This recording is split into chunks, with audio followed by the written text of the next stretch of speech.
What's the deal, my people? You know what it is, the Don Tony Teflon. I am back with another live stream talking about from season 4.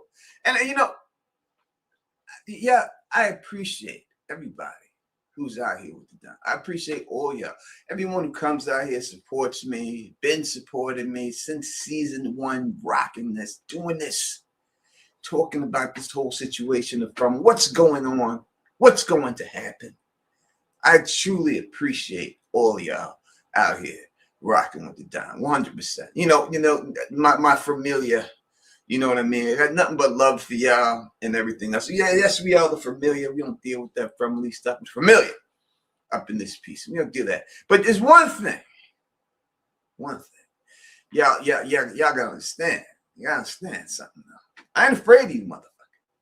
You see, I'll put a theory out, and Don will come right on here and talk about it. I ain't afraid of the comments. I ain't afraid of what people think. I ain't afraid people don't agree with the Don. Not at all. I ain't afraid of you, motherfuckers. In my Bernie Mac voice, I ain't afraid of you. And I'm here. Not only am I here, you call me up. Because all the stuff that people like to leave in the comment section, bring the receipts. You get the opportunity right now. How many other YouTubers give you that? I give you the opportunity to call me up. 518-290-0848 is the number. You can call me, and you can tell me when you disagree, what you disagree about, and it's all good. The Don could be wrong. I'm not gonna be. I could be, and I'm talking about the aliens. I'm talking about it all. I ain't gonna be wrong with this shit. And y'all gonna see when it's all said and done. You're gonna come back here and you're gonna go, I did agree. What you saw? Listen, you ain't gotta agree. You ain't gotta agree. I just want to let you know that I'm here for all that. I'm here for the smoke. I'm here for everything. I'm here for all that situation. Because I'm very confident man about what we're talking about here. I'm very confident in my theories, and I'm very confident it's going to be what I said. And all the people goes to Odin. Tony Teflon. This is the gods. This is magic. Ha! Ha! Ha! It ain't got nothing to do with that shit. It ain't gonna be. When it's all said and done, I'm trying to tell you. But I'm interested in hearing your take or why you believe that's the case. Let me get some shout outs to my peoples who's rocking with the Don here right now. Straight up, you know what I mean? What up to from downtown? Rocking with the Don Tony Teflon member for 21 months. Sonic, your boy, is up in this piece, rocking with us. Fernandez T, as always, is in the building, rocking with us, as always, up in here. They got this whole new, like, StreamYard thing, and it's hard for me. All these comments, I go back. Christina is in here. Fatima is up in the building, rocking with us right now. Music Fancy just became a member. Thank you so much. I appreciate it. I appreciate the membership. It really means the world to me, man. You know what I mean? Who else do we got in here? We got a bunch of people in this building rocking with us right now. She does the most in the building, rocking with the Don Tony Teflon, chilling with us right now. Happy what up to Patricia up in here, rocking with us and everything. Oh man, Ty is in the building. I see you. I see you, man. I see you. That's what it is. I appreciate all y'all out here and everything. And it's I respect the theory, but I hope it ain't true because I don't like the thought of the narrative going that way. Listen, I appreciate you respecting the theory. And I appreciate you. And I appreciate the fact that you don't want it to happen that way. I hear you. There's a lot of things I don't want to happen. You know, I didn't want Haley Berry to get married. Now, you know, I didn't want that shit to happen. That shit did happen, though. I ain't want it, but that's the reality of the situation. When it's all said and done. You know, but we gonna see. We gonna see what it is. You know what I mean? Mandrell's in the building rocking with us right here. Minerva's in the building rocking with us right here. We got Big Heck is in the building. Again, y'all can call me up anytime. Don't be scared. You know what I mean? I will never. I'm not gonna filibust you, and I will never doubt anything that y'all say. I may agree, but I will never make anyone feel bad for anything, because in the end, I don't know. You don't know. None of us know. But we're going to figure this shit out, and maybe we can figure it out together. Tony, if you had time to guess, how do you think Sophia is going to arrive? It's, would it be crazy if somehow she came down from the sky? Of course, 100%. I think it'll be a typical arrival. I don't think that she's already gonna have been there. If she was gonna already been there, if she was, then she would have been the person that was knocking on the cabin back then. We have to realize that those people in the cabin, there was food there, an immense amount of food out there. And so someone would have had to been out there growing that food, or planted those seeds over there, or did something like that. So if she was going to already be here, you would think that she would have been in one of those cabins, but it's most typically going to be the same way that we've seen so far. I don't see any need to divert from that right now, unless they just want to get fancy with it. But a car arriving or something, and she gets snatched up. She looks very young. I don't know if she can drive yet or something like that, or anything happens, but we shall see. I don't think she's just going to fall from the sky or anything like that. It has to be, what they've established is that vehicles get people in here, and that's what. But if it's something different, we shall see. But most likely it will be a vehicle that brings her in at some particular time. And it's just how quick are they going to do it? You know what I mean? Because I think the first episode that we deal with, and everything that we've seen in the trailer dealing with, again, we look at the trailers that we've seen so far, and I found something very interesting in these trailers too.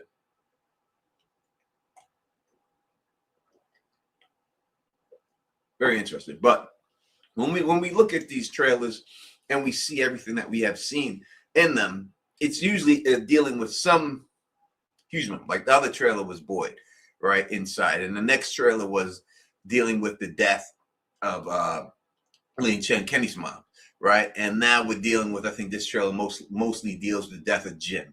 And I think that's how they're going to roll it out. It's going to be everyone dealing with the aftermath of Jim being dead. Now, I know a lot of people say Jim ain't dead. Jim ain't dead. I do believe Jim is in this season, but Jim is dead. I don't, whether he comes back in the end of this all, but I do believe Jim is dead. And that's what it seems like to me. Now, I just don't see how Julie would be able to help him out in any other situation, like story walking in a way to help him get to where he has to go and stuff, and helping him out and everything. Because we know that when we deal with the story walking with Julie, we could see all the things that she's going to do, right? Most likely Julie's going to be the one to put the talismans inside where Boyd found them, right? Most likely that's going to be Julie's going to run that. Next, Julie's going to run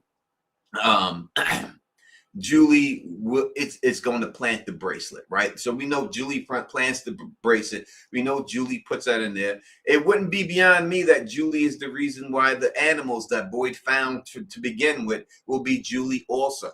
That she's done all these things in the back. Thank you for the super chat from Town. Jim is dead. It's just a question of how many times Jim has died. So it all depends how many times she went back to try to find him. Right, so we don't know exactly how Jim died. We know that the time that she went there, he got his throat ripped out by the man in yellow. All right, that's what we know. But before that, when she wasn't there, how did Jim die? Maybe he ripped his throat out, but maybe not. Maybe he killed him a different way. Maybe he snuck up behind him and just stuck his claws to his back. Maybe he hung him. Maybe he did something to him. Now, I know a lot of people think that it's quite possible that the man in yellow is going to change Jim into a monster. I think if they were going to do the change into the monster, they had the chance to do it with Fatima last season. I think they should have took that chance to do that with Fatima last season. I think that would have been the best way. But they didn't go that route. So, I don't know if they're going to go that route with Jim. But how many times he dies is really how many times Julie going to keep trying to go back and save him and failing.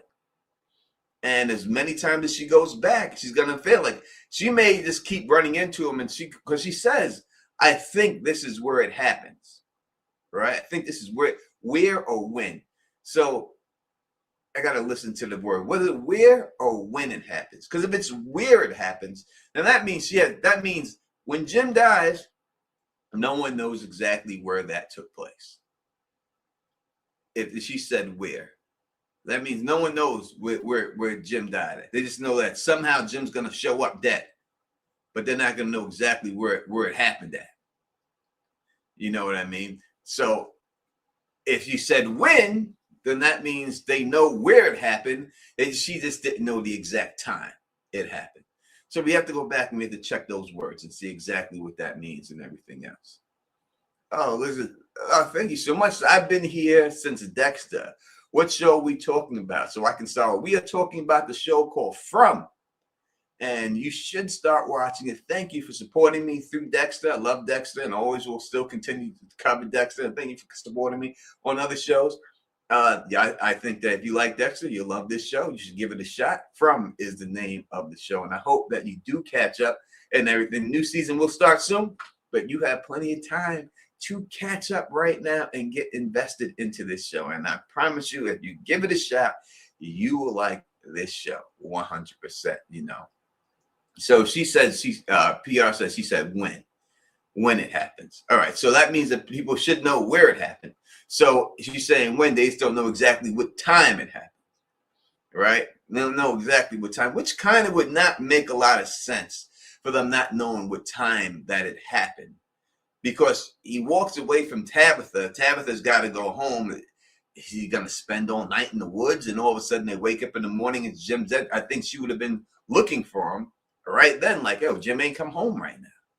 So we would have to have a certain timeline out there of knowing exactly when this jumped off with him. We think we would already have a little bit of it, like certain hours that this thing jumped off at, you know. So we think we would know that. So when doesn't really, you know, it would have been better if it was where, but when, I just would think that means time, and why wouldn't they know the time of when Jim died? You know, it should be easy for anyone to figure that out and stuff and everything out, what's going on. What up, Coley Cole? This is my sister in the chat. And we're not the family on this channel, sis. We are the familiar. That is the Don's group. We're the familiar. I'm the Don of the familiar, and the friendly. The friendly is other people, not us.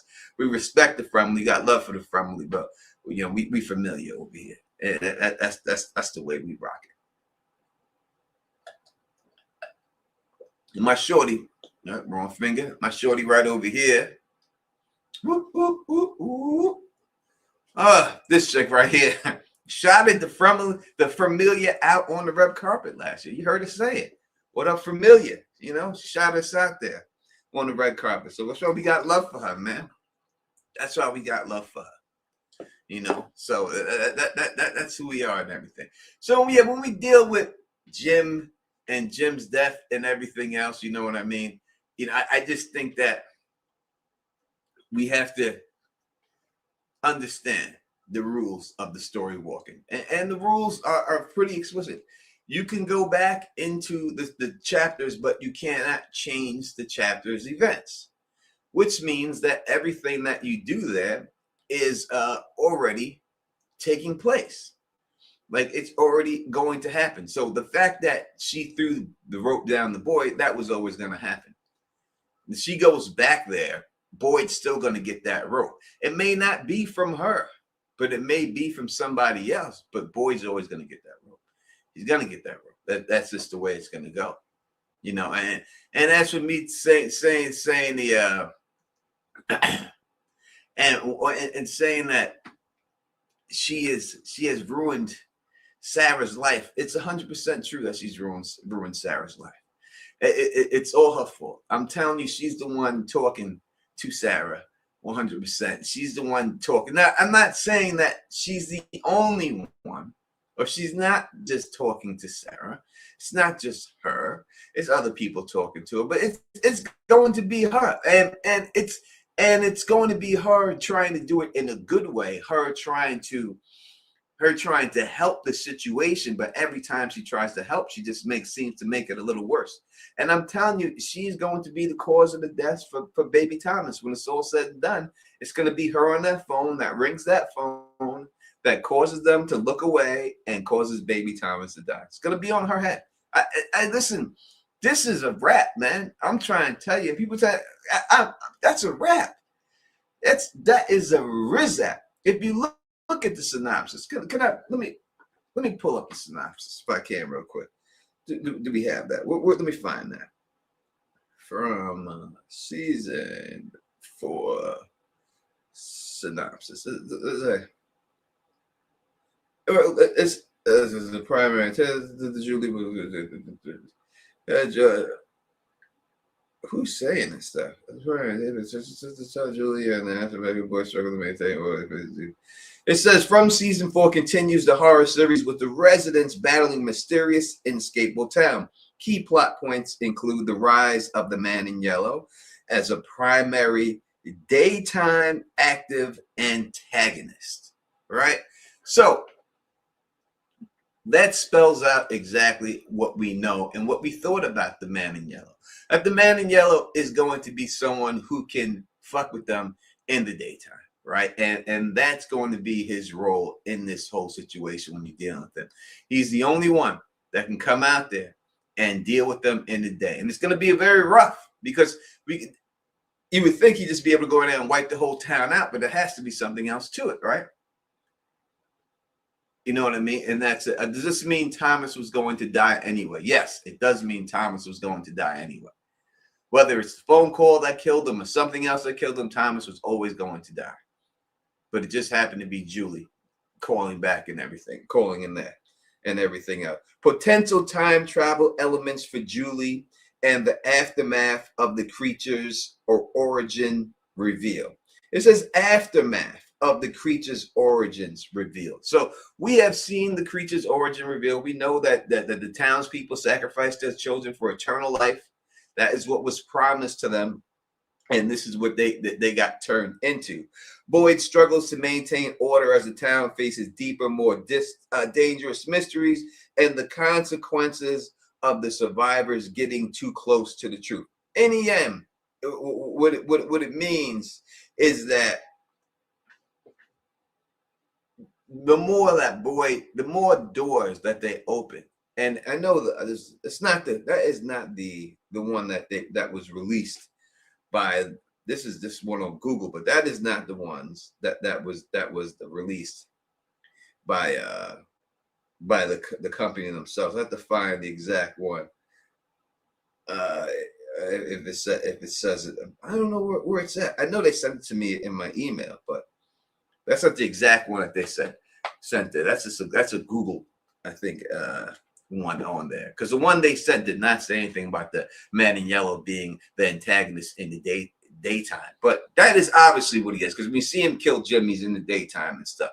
In the end, you have to look at it, and when you look at the man in yellow, I'm talking about him for a second, you have to look at what made the man in yellow what he is, right? And you got to look at the story that our friend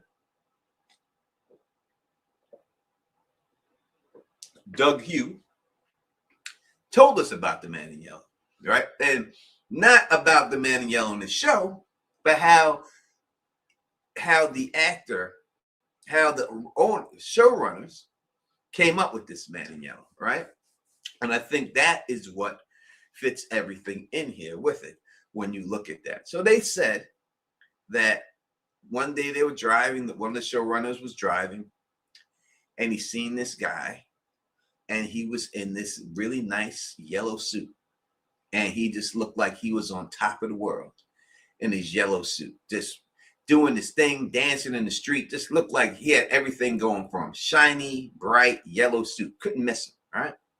Then he said like a few years later, he came back. And he was driving, and he just happened to see this man in the yellow suit again, but this time his suit was fucked up. It was dirty. It was crusty. Looked like he had a hard 2 years, right? Or whatever the years were. So if that is how Doug Hugh was given the description of the man in yellow, then that's the story of the man in yellow. We see the picture of the man in yellow that was drawn by Tabitha, right? Well, not Tabitha, but we'll say Tabitha, Victor's mother, right? That we've seen the painting that was drawn of the man in yellow. The man in yellow suit was clean. It was crisp. It was sharp. He looked good. Now we see the man in yellow. He's fucked up. He's got cavity creeps all in his fucking mouth. His teeth is disgusting. Needs some veneers and shit. Right? His skin is sunken in. He's got dark spots all over his flesh. So what took the man in yellow from that picture to what he became right then? That is the question about what the man in yellow is. That's where it goes. And PR says that was John Griffin who saw the man in yellow suit. He told this story on YouTube on E-Man's channel. Doug Hugh told that story on my channel before he went on this E-Man's channel. So if you go back and you watch my videos, my interview with Doug Hugh, you will hear him say that story. And you will also hear him say it on Julie B. Deep Dive's channel too. He said it on both of our channels before John Griffiths did that. So that is what he told Doug Hugh, the man playing the man in yellow and all that. So when we deal with this whole situation, this is what it is. And that's what we have to, what you need to look at with the man in yellow is what happened to the man in yellow to get him to turn into what he is now. What went wrong in his life to get him to turn into this thing? Some people say, you know what I mean? And it's all good, my love, my sister. You know, I'm just playing with you. Allison Z, I think that you're correct. You know, I'll agree with you have your own, you have your opinion, and I'll agree with the second part of your opinion. That's 100% true. But the first part is your opinion, and you have the right to feel the way you feel, because I'm sure people feel the same way about me. And that's just what it is. You know what I mean? That's just the way it goes. But that is what we have to figure out. And I'm telling you, listen, I know a lot of y'all want to believe that it's magic. I know a lot of people want to believe that it's mystical. It's not going to be that. Again, in the synopsis, once again, for this season, it's billed as a sci-fi horror again. So I remember the first time I told you it was billed as a sci-fi horror, and I'm just reading what that, it's not like it's a miracle that I figured that out. It said it on the thing. And people said, oh, they just put that in there. They just put it in there. They didn't really mean sci-fi horror. They just put that in there just to put it in there. Now here we are, season 4, and they're still billing it as sci-fi horror. Right? Not mystical horror, not folklore, not anything like that. This still billed as the same thing. We're dealing with science fiction. We're dealing with that, and that is what it is. And again, if you look at like It, which is a horror show, the main antagonist is an alien. It is a creature from a different dimension, right? And it's a horror. And that's what it is, you know. Now, could this be the same situation? It could be. But I still believe it has something to do with harvesting all of the organs of the people they killed. These monsters killed the exact same way. Why did they do this? Why did they open up the chest cavity like a reverse blood eagle on the chest? And why are the organs all removed every time? And again, no one sees it, right? Because when they do these things, it usually happens at night and it's like secluded. You don't know what's going on. Everyone's in their house. They're sleeping and everything else. They're sleeping and they're inside the house. They come out and this is what they see when they come out, but no one's watching it when it actually takes place. So you don't know what's going on at night. You don't know if there's men in white suits that come down and grab the shit from them and then walk off. Because if they're running some type of experiment in there, it could be something in these organs that display what they're looking for in the experiment. And if they are running an experiment, then that means 100% that they have to have someone on the inside to make sure the experiment goes right. And that is going to be Donna, if it's anyone. And the reason why I say it's Donna, again, and I've said this, is because when it comes down to it, You have to have someone who's been there long enough for the experiment. You can't just have someone, unless someone fucks up and you have to bring in somebody else. You got to have someone who's been there for the experiment. And Donna's been there the longest with everyone else that we've seen in there that can go down. And now, is it possible that Donna got institutionalized? That she got down there, she started caring about the people she's supposed to be watching? 100%. It's a good chance that happened to her. And then you would have to send in someone for the extraction, someone to change it up, someone to say she's not doing the job anymore. We got to bring in somebody else. Then you would get somebody else up in there. You know, and that's what's good. The mold's going to be Clara. We think Clara is going to be the mold. All right. I as I said, I think if it's anyone that's going to come up in there, wait a second, Clara, the lady with the eye patch. Shorty with the eye patch, you think she's going to be there?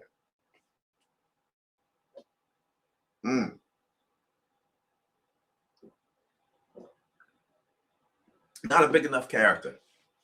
She's not a big enough character. It wouldn't matter if it's her. In the end, when you do something like that, right, and you expose something like that, it has to be a big enough impact, all right? You got to have it has to impact the show. If you hear Clara's the mole, no one's going to care. And Clara's the mole, who gives a fuck? It's got to be someone that the people care about already. So when the flip happens, you're like, this motherfucker. You motherfucker, right? And the only one you're going to say you motherfucker to right now is going to be Donna. Again, as for Sarah, and I know everyone's saying, oh, Tony Teflon, Sarah's crazy. That's what she did. Sarah was driven crazy. She was driven crazy by Julie. All right. Again, let's look at other shows, hit shows that has done this. All right. Number one being Game of Thrones. Dealt with time travel. All right. They did it in a mystical way, but they dealt with time travel. And what happened?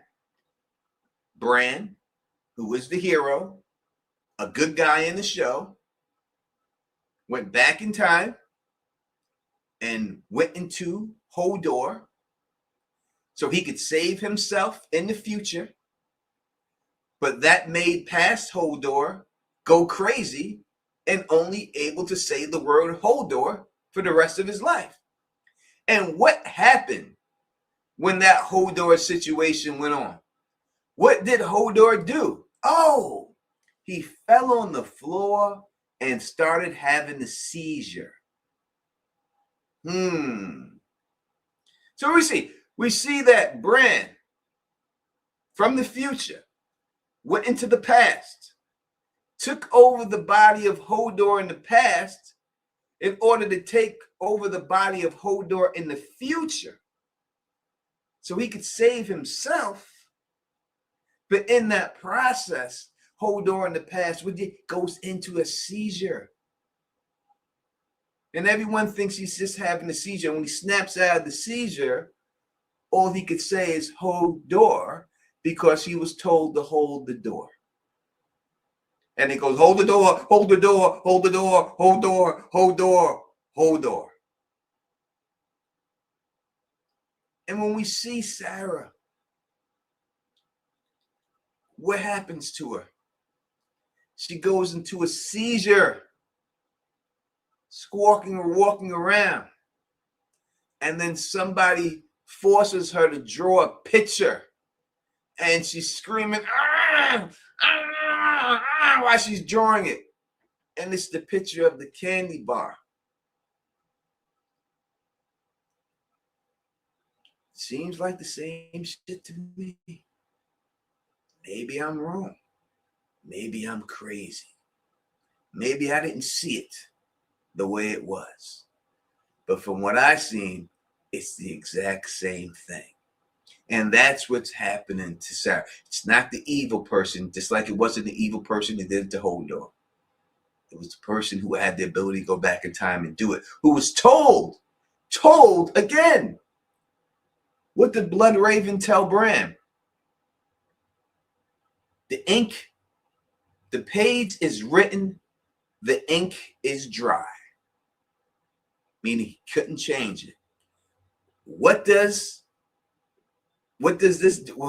Ethan tell Julie?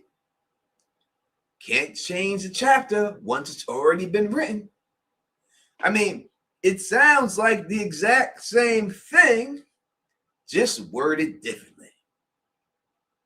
But it sounds and it looks like to me the same exact thing. And if you want to look at the same situation and you say, oh, Tony Teflon has to be magic then. And I'm telling you, it's not magic.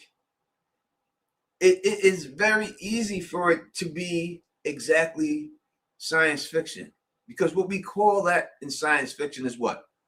Quantum positioning, right? Where atom exists in all positions at the same time, right? That is what Julie is doing. It's a quantum positioning situation more than just some time travel situation. And who is this? Let me see this right. It says, oh my God, it's been years since I caught a Teflon tea. Alana Presley about Bravos. Well, thank you. It's been years. So and I look at the Bravosi and I'm talking about Game of Thrones, ironically, at this particular time when you come here and adapting that knowledge into this show and everything. Well, thank you for rejoining. I really appreciate that. 100%. Thank you. Where you been all this time? Don't leave. We still doing our thing. We see him Phil the Issues guy in the chat. Hopefully he's setting up, bringing himself on here. But again, I don't just say these things. So let's get this right here. So all this time, Julie was time travel. 100%. She was.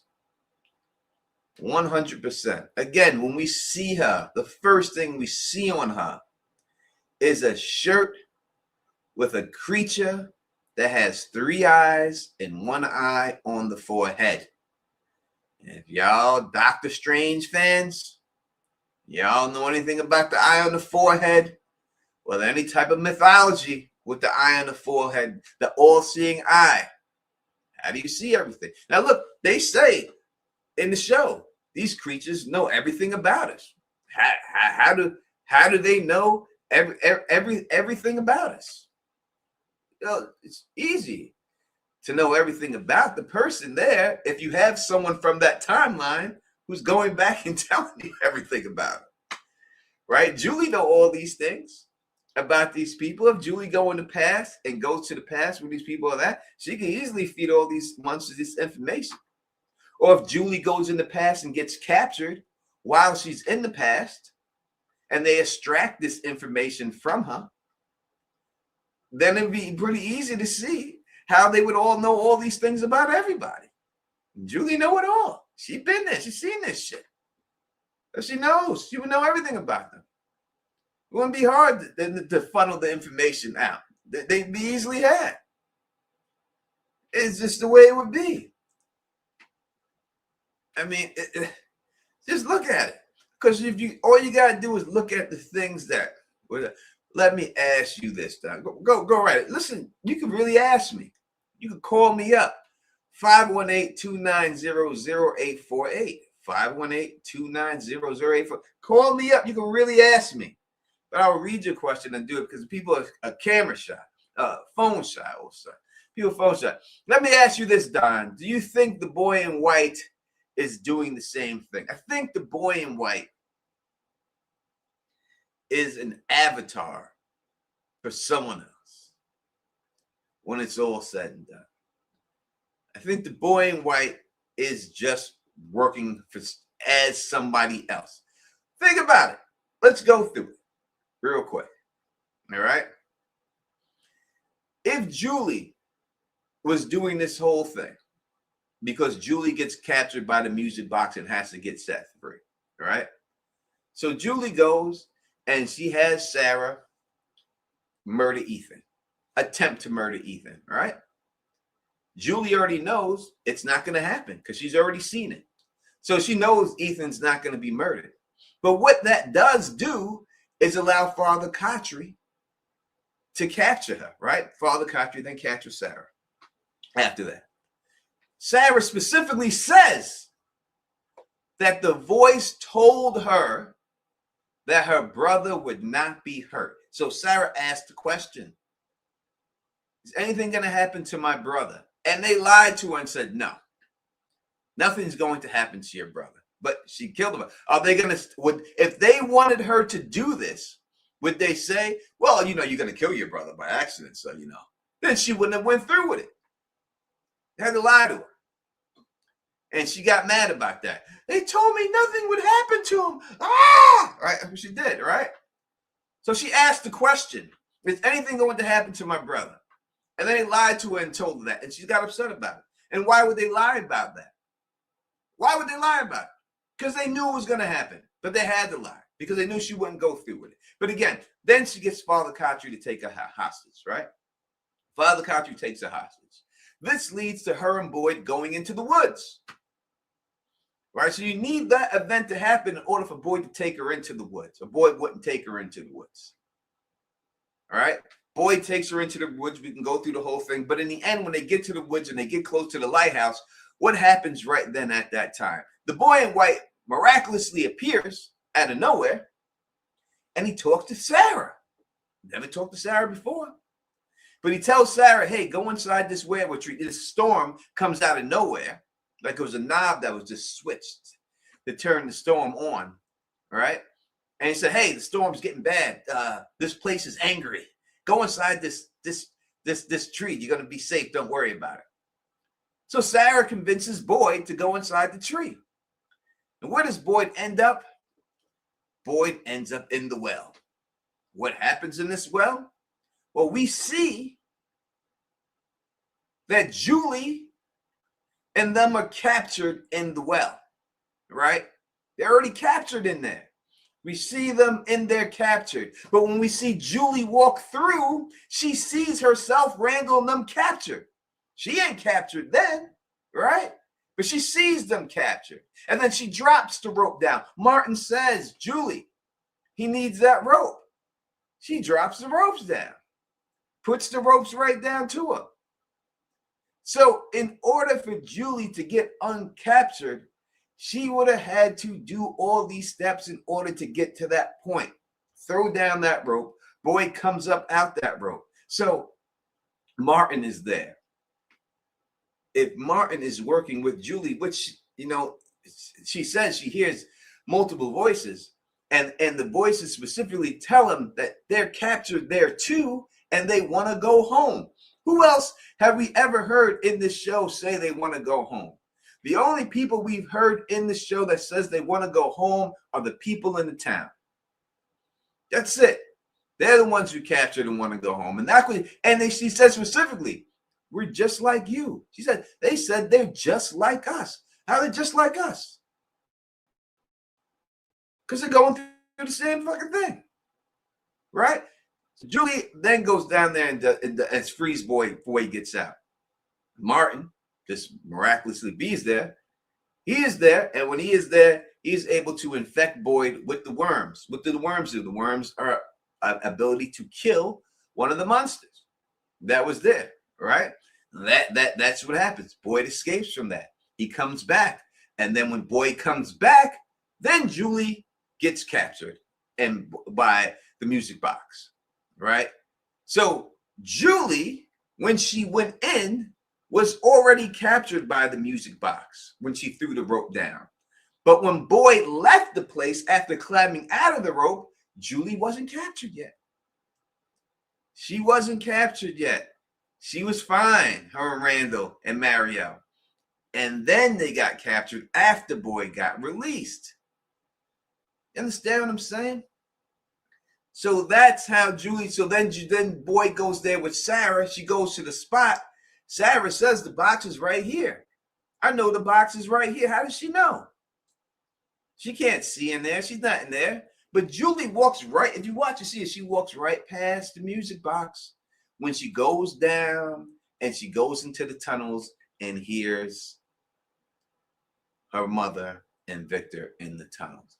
And when they're in the tunnels, Tabitha specifically mentions, how did this water get here?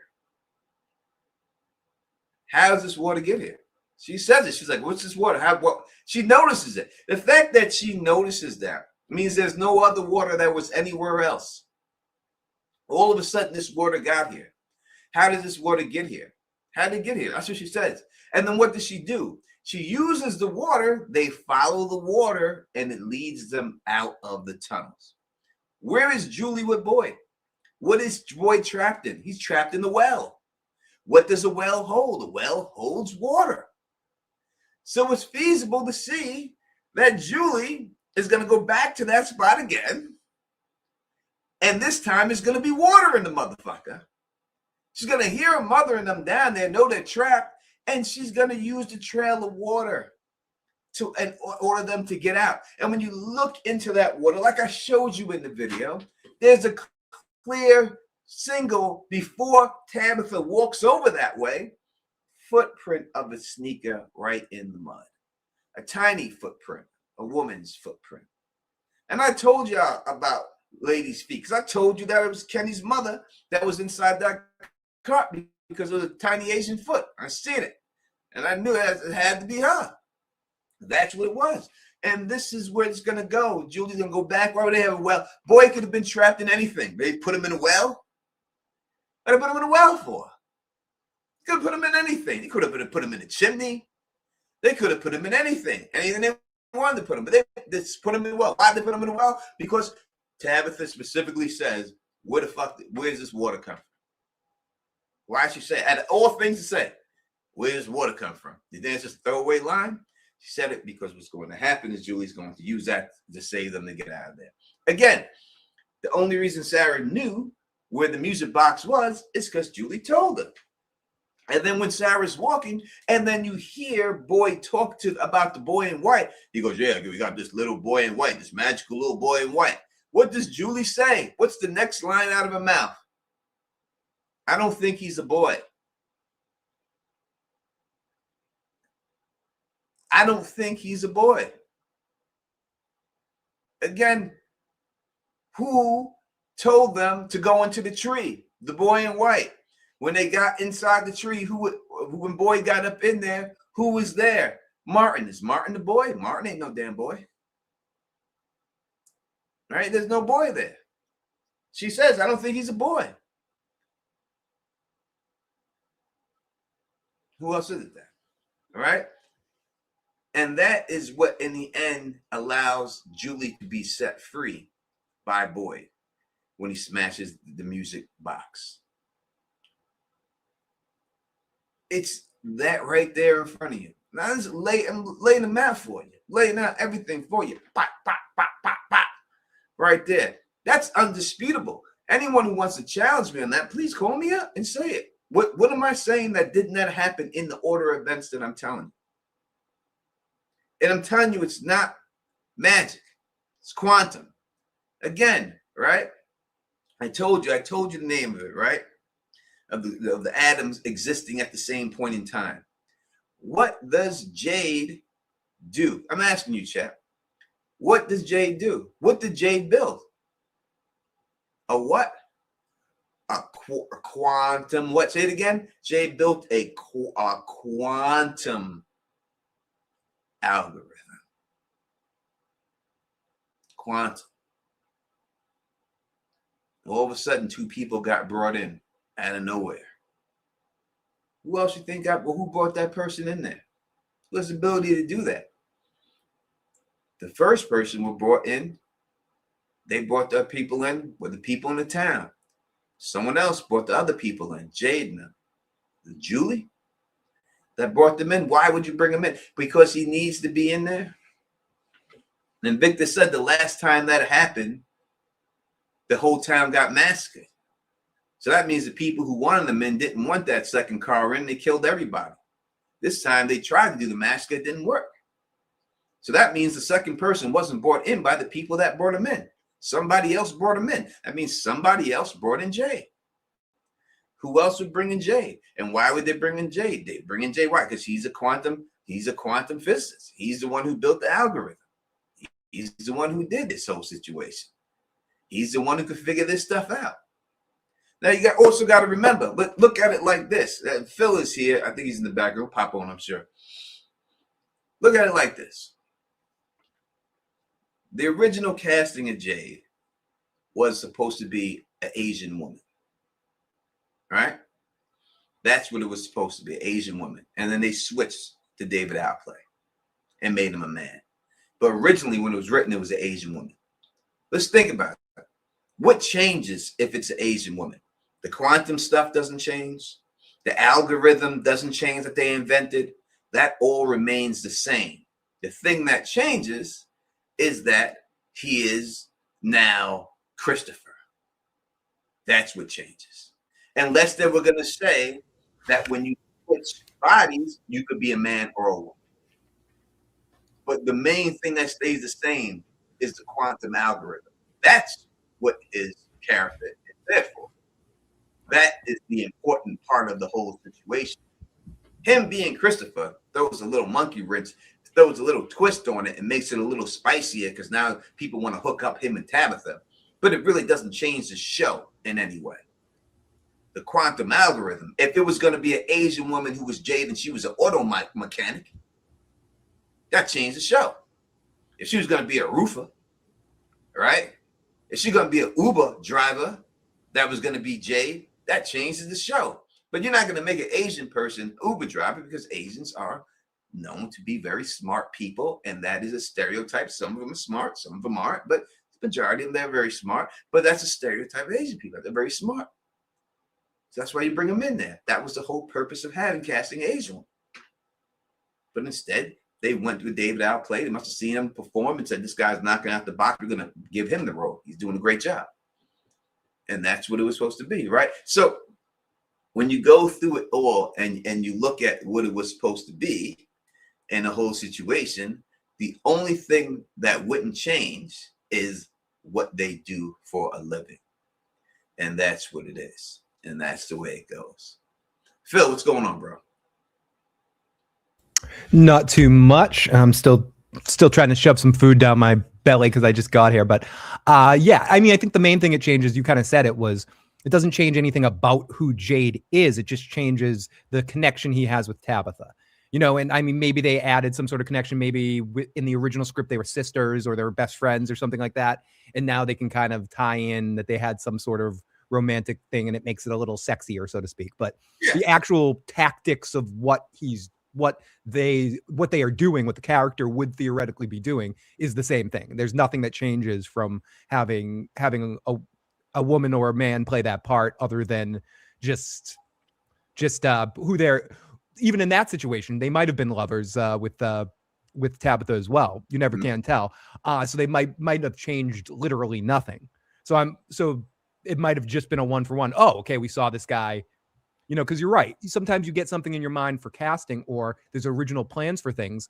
Those things still matter. It's like you were talking about A Song of Ice and Fire earlier. The fact that if you read that original draft of George R. Martin did, the one when it was supposed to be a lot shorter, where Jamie tries to become king and stuff like that. There's a lot of stuff you can kind of pull from that, where some of the characters get pulled out of the story. I forget exactly what it was. I don't have it in front of me, but it was like his original outline where it was all about like 3 or 4 characters, and then there was going to be a time break and then go to something else.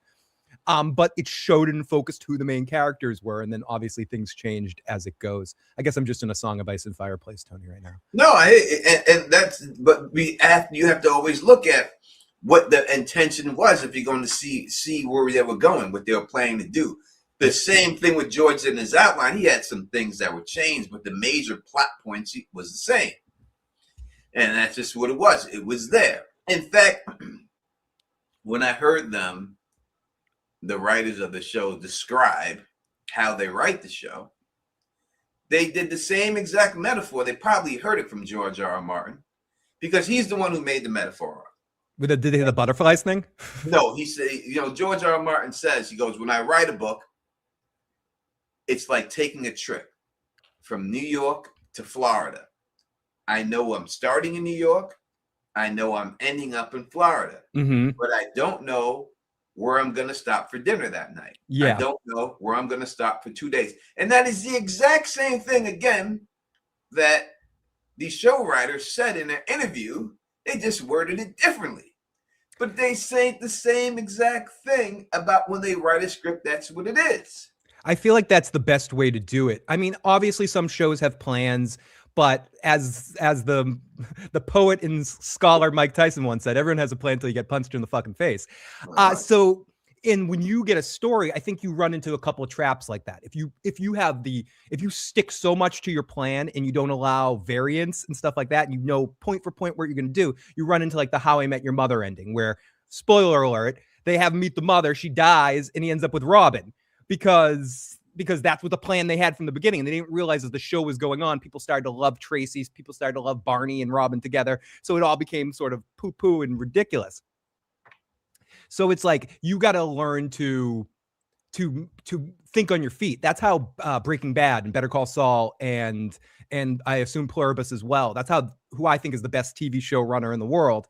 How he runs things is he has an idea. With Breaking Bad, he knew he wanted to turn Mr. Chibbs into Scarface. That's all he knew. He knew the end shot was going to be this friggin' teacher, this dork teacher, turns into Scarface by the end.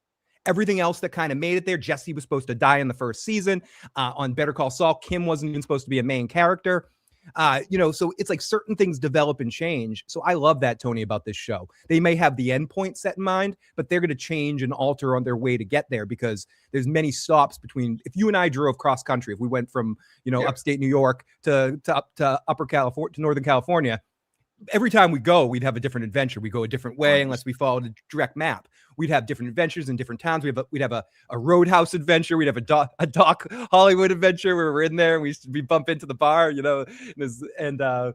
Tony turns into the bouncer that they're hiring to kick everybody out. You'd be great in that role. I would try. Swayze, yeah. I wouldn't be. I'd be the bar back in the back. Be like, I would get Tony. Throw the Swayze kick. Exactly. I mean, I think he throws his I think you should throw. You could throw some Swayze kicks. I wouldn't bet against you in that particular situation. That's a hard kick to throw, but the Swayze kick. But that is what it is. And again, people want to say that it's got something to do with magic. I'm telling you, in the end, it's going to be a quantum superposition. That is what Julie is doing. That is why that's existing at all same points at the same time. That is why she's able to do that. And that is 100% science fiction. It's not going to have anything to do with no magic wand or anything else like that. It's going to have nothing to do. They want you to believe from the beginning of the show that something supernatural is happening here. That's you got to look at what they're trying to make you. They're doing everything they can to make you think that this is some supernatural shit. Everything they give you these creatures come out at night, and they only got at night, and they got this bed, and they get all this stuff to make you believe that. No, y'all fell for it, hook, line, and sinker. You all fell for it. We got a couple of voicemails from our last show. They might be out of context, but I should play them. This is from Area Code, and they're both from 702. Let's play them. One's about in the image that we see of the new character. When somebody said, what's her name? The eye patch girl was the mole. I thought they were talking initially about the new character that we saw. That's what I thought too. And then I caught that. So wait a second, this is an eye patch. Yeah. I was like, wait, what's going on? And two things. One, I agree with you 100% about Clara. Is that her name? She's not a big enough character. You have to have an emotional weight for whoever. If there is a character like that, it has to be someone we really care about. One of the big characters.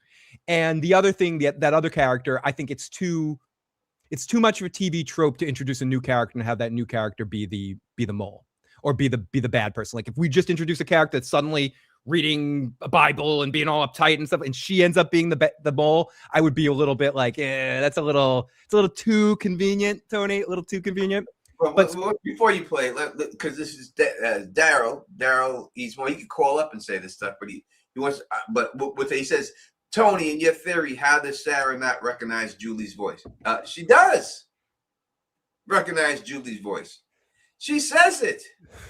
She says it in the thing when she's looking for the music box. She grabs her head and she goes, Julie, Julie, Julie. And then she walks away. She says it right then. She goes, Julie, Julie, Julie. She didn't say anyone else's name. and she grabbed her head, saying that that's what she's hearing. I definitely got to watch that again. Man, I pulled my video up and played my video right here for you to hear it. She specifically says, Julie, like that. So she does recognize the voice at that particular time. That is a good answer. And before I also play the voicemails, I have to make reference to this just because it happened.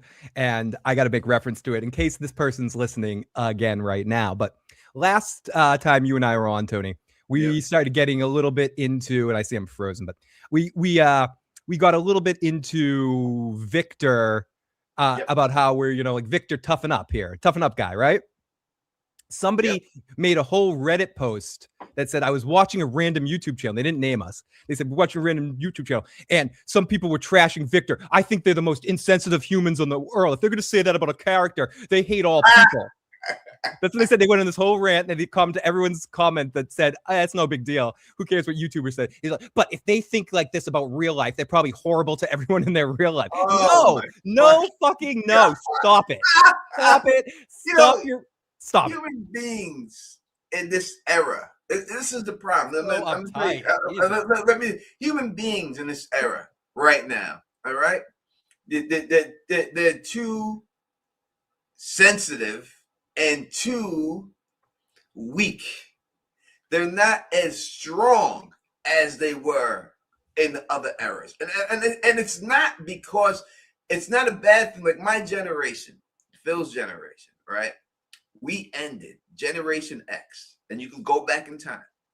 We ended the beating of children. You know why? Because it was wrong. It was wrong. But I got beat. Phil got beat. Every generation before Wooden spoon, baby. Wooden spoon. All the way back to the beginning of time, children got beat. From the beginning of this planet. It was Generation X. My generation, my kids, never got beat. We put a stop to that shit. We stopped it. Right? And then it goes from that to where we go, where the kids are growing up better. They're growing up a little softer.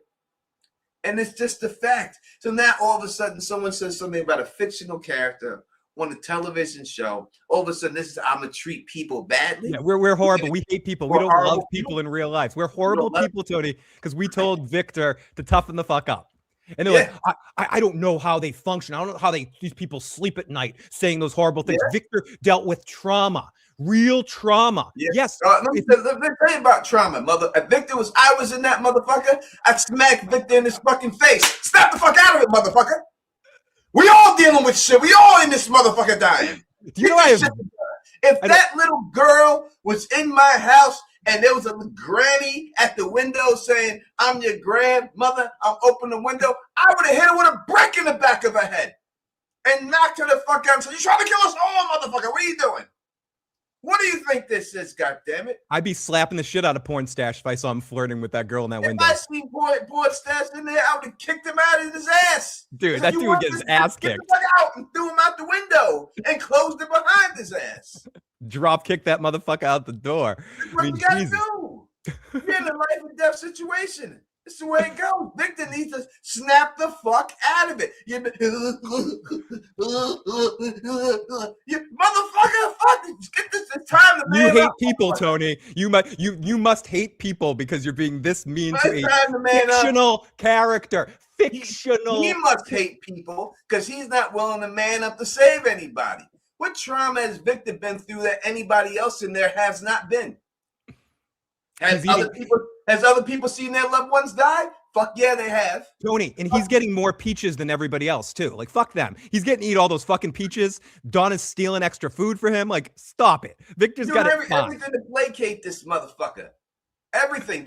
He got the best room in the fucking attic and shit. He's got the fucking bat ladder hanging out his shit. He can bounce back and forth anywhere he wants. He can get away with shit. He's got a gun in his goddamn lunch pail. He can yell at Ethan and get away with it. And tell people what the fuck is going on, Victor, so we can get through this motherfucker. Because you have emotional trauma. Boy shot his goddamn wife, man. How much emotional trauma is that? We can go through everyone else who's died in there. You know what I mean? He needs to go crazy, and that's what it is. All right, I'm done Okay, with yeah, the enough of rant that. I on just, that. I just wanted to point out to it because I had to make reference. I don't like always pointing out Charles, but they created a whole damn post on us and posted us over and over again. So I feel like I had to address that and get your take on that too. So there we go. And I also have to thank Nonfiction for pointing me to it. I saw it on my own, but then Nonfiction sent me a message and said, "I saw this post. Check this out." And so thank you, Nonfiction, for making me aware. Anyways, here's our 2 voicemails. This is from area code 702. That is not a Bible. I'm so sure of it. It is not a Bible. It's some proxy scriptures or something because it does not say Holy Bible on it. It's just a side. Now, meaning the book with the new character that was sitting in the shot of when we're looking at the images released. I gotta look at it. I mean, someone pointed out to me that she's a Christian, not. So it wouldn't be her father that would be the person that was out with Tabitha, because this woman is a Christian. That was a priest. That priest is a Catholic religion, so that would not be her father and the whole situation like that. And the second one is this. And the man in yellow said, "This is the part I like the best," or something like that. I think what he did was he grabbed Jim, tossed him into a faraway tree, and pieces of Jim went flying out like from the sky. Whoa! If you looked at their faces, it looks like they saw something gruesome. So yeah, I think it went raining Jim. Interesting. So she's thinking they put him in some sort of cannon, like a circus cannon, and blew all the pieces of Jim to everyone's front door. That's pretty sick, and I like that. If the man in yellow does that shit, that's pretty twisted. That'd be great. And we see him all working inside the pool. They could have killed him, threw him in a chair, and then he falls, and his body falls from the ground and lands in the pool. Or Boyd's got the binoculars, looking up at the binoculars. He could see Jim strung by his feet, hanging outside of a tree, and they got to cut him down and drag him through, just like they did to Kenny's mom. Either way, in the end, this whole trailer we see and everything else, it's done with the thing. It's done with it's done to let us know. Dow, is there anything else that you like to say? I answered your question. Is that good enough? Oh, he's another one. He says, what will you say? How is it reincarnation if it's not magic? All right, yes. Let's just say it like this right now. Phil, if you were reincarnated and you lived your life as somebody else in the past, would that be magic that got you there? I don't think so. It's just it's like magic. If reincarnation is part of the cycle of life, part of the situation, I don't view it as a magical thing. I view it as part of the soul and guffing and all that sort of stuff. I mean, I guess when I think of magic, I think magic in the sense of more trickery or making something disappear. And again, I'm not meaning just the hat magic, or something that is more fairies or wizards or something that is used to cast spells in some way. I guess that's the best way of saying it. If something is magic, at least in me, the way I view it would be someone would be having to cast a spell. And I don't necessarily think reincarnation is technically a spell. Even if you were to believe in it, it's just something that happens through the cycle of life. Yeah. In this world. If reincarnation exists in this world, it's just something that naturally occurs. So I don't know. I don't know what you think, Tony, but that's kind of my take. I have a whole thing. In fact, my new book that I'm working on right now is more of a philosophy, and I'm actually presenting a scientific theory that I believe that's happening, and I do address reincarnation in this book. So when I get done with this book, and it'll be done in a little bit, I only have a couple more months before I publish the book, I address real life reincarnation and what people think it is and everything else. So I'll save my answer to what I think reincarnation really is and everything and how it's going on for that book. And I can't wait to read it. That's my kind of stuff. I like that. I'll be into this and everything else and all that. And I'm going to make a scientific theory that I came up with. I'm going to publish it. And Neil deGrasse Tyson wants to make fun of me and trash it. He can. But that'd be awesome. That's like a dream. I'm going to give them the opportunity to do it. Dude, how big of a dream would that be to get him to trash your shit on this podcast or something? That'd be amazing. That's like the Walking David getting Bill Burr to listen to his Bill Burr impression. All right, Daryl again. He says, so you're saying in the world of From that reincarnation is a thing, even without the curse or them being brought back to Fromland.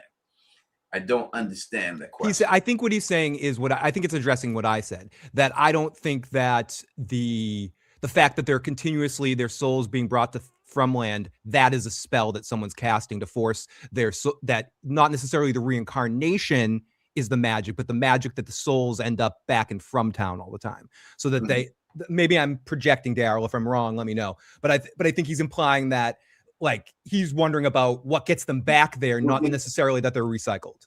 Obviously, it's the people who are controlling the place that know who they are and bring them back.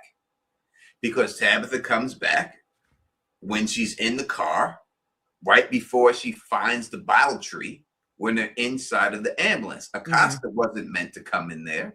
They did that to bag Tabitha back up there watching, and then they seen Tabitha was in here, and that was the opportunity to get her, and they got her, and they brought her back. You know what I mean? That is what I believe is going on there. So someone knows, and if someone knows, again, so that would make you even more scientific. If someone knows who the reincarnated person is, then how would they know? They're not magicians or anything. That they know because this is something that they're doing. They're transferring this person into this place. Because Tabitha is going to be originally one of the people who sacrificed their kids to have immortal life. And her, in the original version of her, might say, no, we don't want to do this, and try to stop it. So this is her curse that she has to keep repeating it over and over again for not agreeing with it. These people got conned. You know, it's like this. They're snake oil salesmen. It's always been snake oil salesmen, right? They come out back in the day. They say, you take a swig of this and you get super strong. You've seen it in the Michael Jackson say video, right? It's a big jug. It's like a big jug. It's strong. They actually do that in Space Jam, where Bugs Bunny gives everyone Michael Jordan's super juice to get them to all like play better and stuff like that. So it's a big sham. They do that. And there's other people who said went back in the day, oh, you drink this and you'll cure this, you'll cure this, you'll cure that, you'll cure that. And those people go on from the time. And then it went from that to modern times, like, oh, take this pill, your dick will get bigger. It's got to be the shoes. It's got to be the shoes. Yeah, take this pill, your hair will grow back. Pump it up. Pump it up. Take this testosterone pill, you're going to have more testosterone. Take all these are the same tricks that they've been doing since the beginning of time, but they just manifested into a certain way. If there was a pill that someone could take to have their hair grow back, Michael Jordan wouldn't be bald, all right? Nobody would be bald. We all have hair down to our asses. That's the way it would be, all right? So this is just the tricks. They prey on people, and that's what these town people got. They got the old, oh, you want to live forever? Sacrifice your kids. Give us your kids. You'll live forever. And they fucking fell for it. And that's it. And what they got was, you're going to live forever. But you're going to live forever as this experiment that we made of you to make you of these creatures. And that's what you are. Now you get to live forever as these creatures. And that's just what it is. Again, the creature is just a husk, right? We know that the creature is a husk. That it's all inside of them is everything inside. It's hollowed out. It's almost like they're what did we say? It was petrified. They were like shrink up, petrified. So like a mummy. So there's nothing inside of them that allows them to move. It's something else controlling them from the outside. Yeah, they're just an avatar. Yeah, they're an avatar, a golem or something, and inside they have like petrified shit, like it's a mummy. Thank you, Fernandez T. The last question gave me deja vu. What a trip. I can't. Andy Kazan, thank you so much. I did not. You sure did. Let me put that in there. Fernandez T. Thank you for the cash app. I truly appreciate it, and I appreciate the super chat on top of that. 100%. Fernandez T is just an amazing person. Oh, he is. He pops in my chat room and does the same thing and makes it rain. So we do appreciate it, Fernandez. We really do. 100%. You know, so that's what I'm saying. You look at everyone that Julie touches gets fucked up. Go through them all. Go through anyone Julie touches and they get fucked up. Go through it. Who else does she touch in this show? Who does Julie close to in the show? Let's go through them, Phil. Who else is she close to in the show? Fatima, and we all know what happened to Fatima. Yeah, close to Fatima. We've seen what happened to Fatima. Who else was she close to, Phil? Go through them. Ethan, but I mean that's her brother. Who else? Who else? She got close to our good buddy Elgin. He got his eyes poked out. what happened to Elliot. The guy's eyebrow pulled out. Yeah, that was her best friend. She was Yeah. getting best buddies with him. Next episode, his eye was popped out. Yeah, she fucked around with Trudy. Trudy got eaten up, right? She was talking shit about Trudy. Trudy gets eaten up by the monster. Anyone Julie touches gets fucked over. How can't we see this? Oh yeah, she got to be friends with Randall, and Randall got sliced up. Yeah, Randy got. Thank you, Jay. Fucks with gets fucked over. How can't we see this? Everyone she gets close to is fucked over. She got close to Tien Chun. What happened to Tien Chun? Tien Chun got blasted. Everyone. She was close to her dad, hugging her dad, right when her dad and her got a relationship back over. Her dad's dead.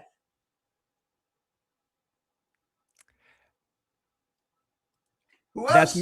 That's Mr. Quark, the dog, right there. If that's who you're wondering. I mean, you can go through it. You can see it, the pattern, if you want to see it. So there, Julie. Keep Julie the fuck away from me. As beautiful. She came on this show, Tony. We might be in trouble here. She did come on the show. We love her. She was a great guest too. Yeah, she was. That was a lot of fun. She was a great guest. We'll get her back on. We'll see if we can get her back on this season. Talk to her and stuff. And everything. She's like a very, very, very, very lovely young lady. She seems. I wish nothing but great success. I'd like to get Marielle on the show too. I'd like to get Marielle on the show because she sent me a very, very nice cameo. Oh. And I'd like to thank her for the cameo that she sent me. I thought it was very heartfelt and everything. So I'd like to get her on just to thank her for that.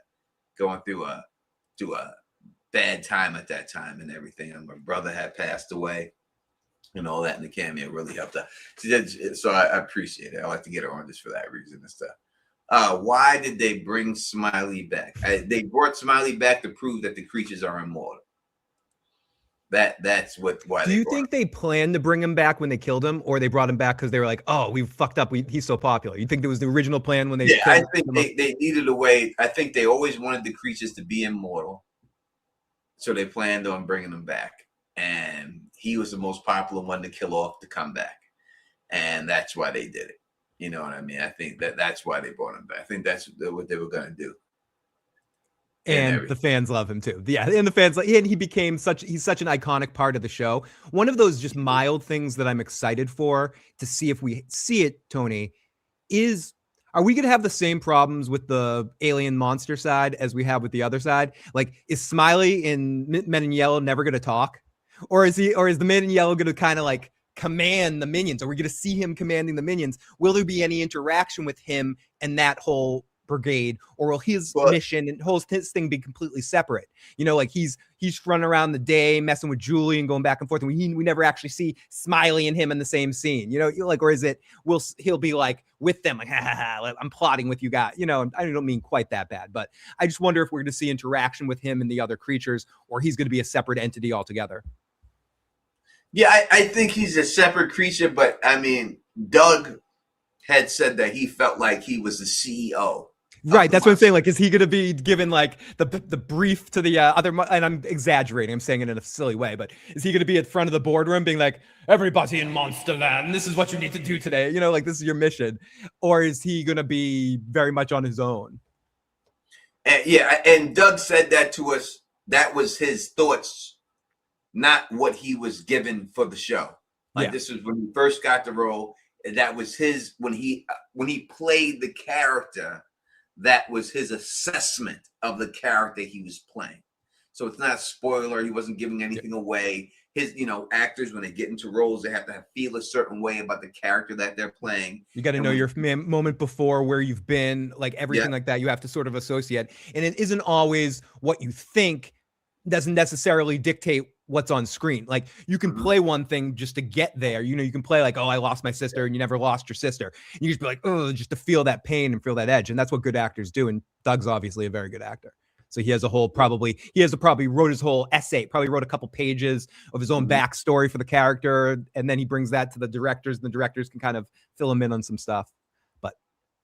And that's what. So again, when it all comes down to it, when you deal with the Man in Yellow, you have to ask the only question that has to be answered is what happened to the Man in Yellow to turn him from that guy in the painting to what he is right now. Right, to the thing you were talking about, with the guy with when he saw him clean in yellow and then deteriorating over and over again. We have to see that progression essentially. Like when he was first, maybe we'll see that in an episode, his whole journey on the moment he arrived there and how almost like a White Walker origin story for him, where we sort of see where his foundation from, how he got there and how he got to the point where he's right there getting ready to kill Jim.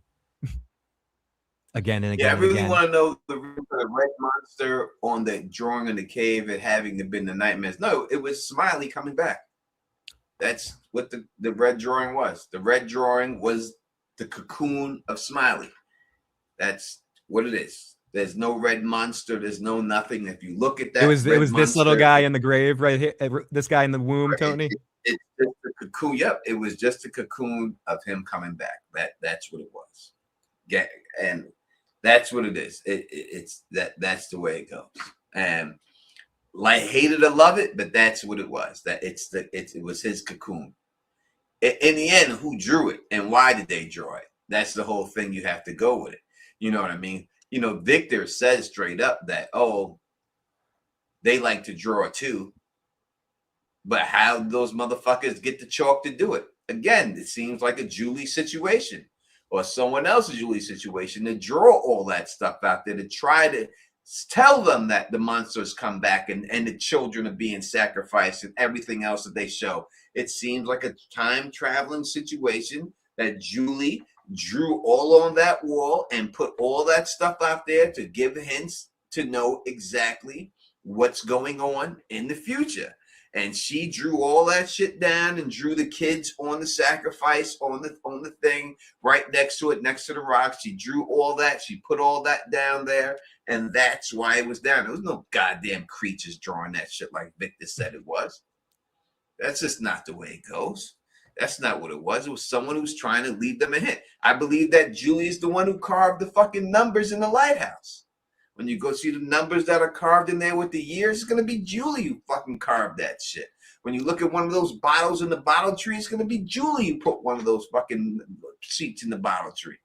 I guarantee this is all going to be, this is what it's going to be when it's all said and done. There's no doubt about it. You can hate it. You may not like it or nothing, but this is what it's going to be. This is what they set up. Guaranteed.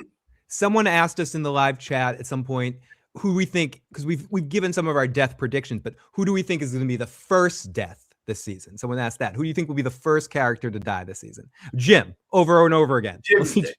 No, but we're going to see Jim die a couple times, I think. I think he'll be I think we're going to see a montage of him killing Jim. But I mean, the big name of the character who will die is probably going to be my girlfriend right here, Costa, who will probably die this season. And then leave Kenny in a lurch in a bad situation where he has to turn back to. Yeah, Kenny, because we've seen in the behind the scene footage when she's showing she's in regular clothes. Ooh, she finally takes the car. She's in trouble. So you see her walking around in regular fucking clothes and stuff. Yeah, so dead girl walking. Dead girl walking. Yeah. So she's probably going to be out this season. I think that the bus driver is going to be out this season.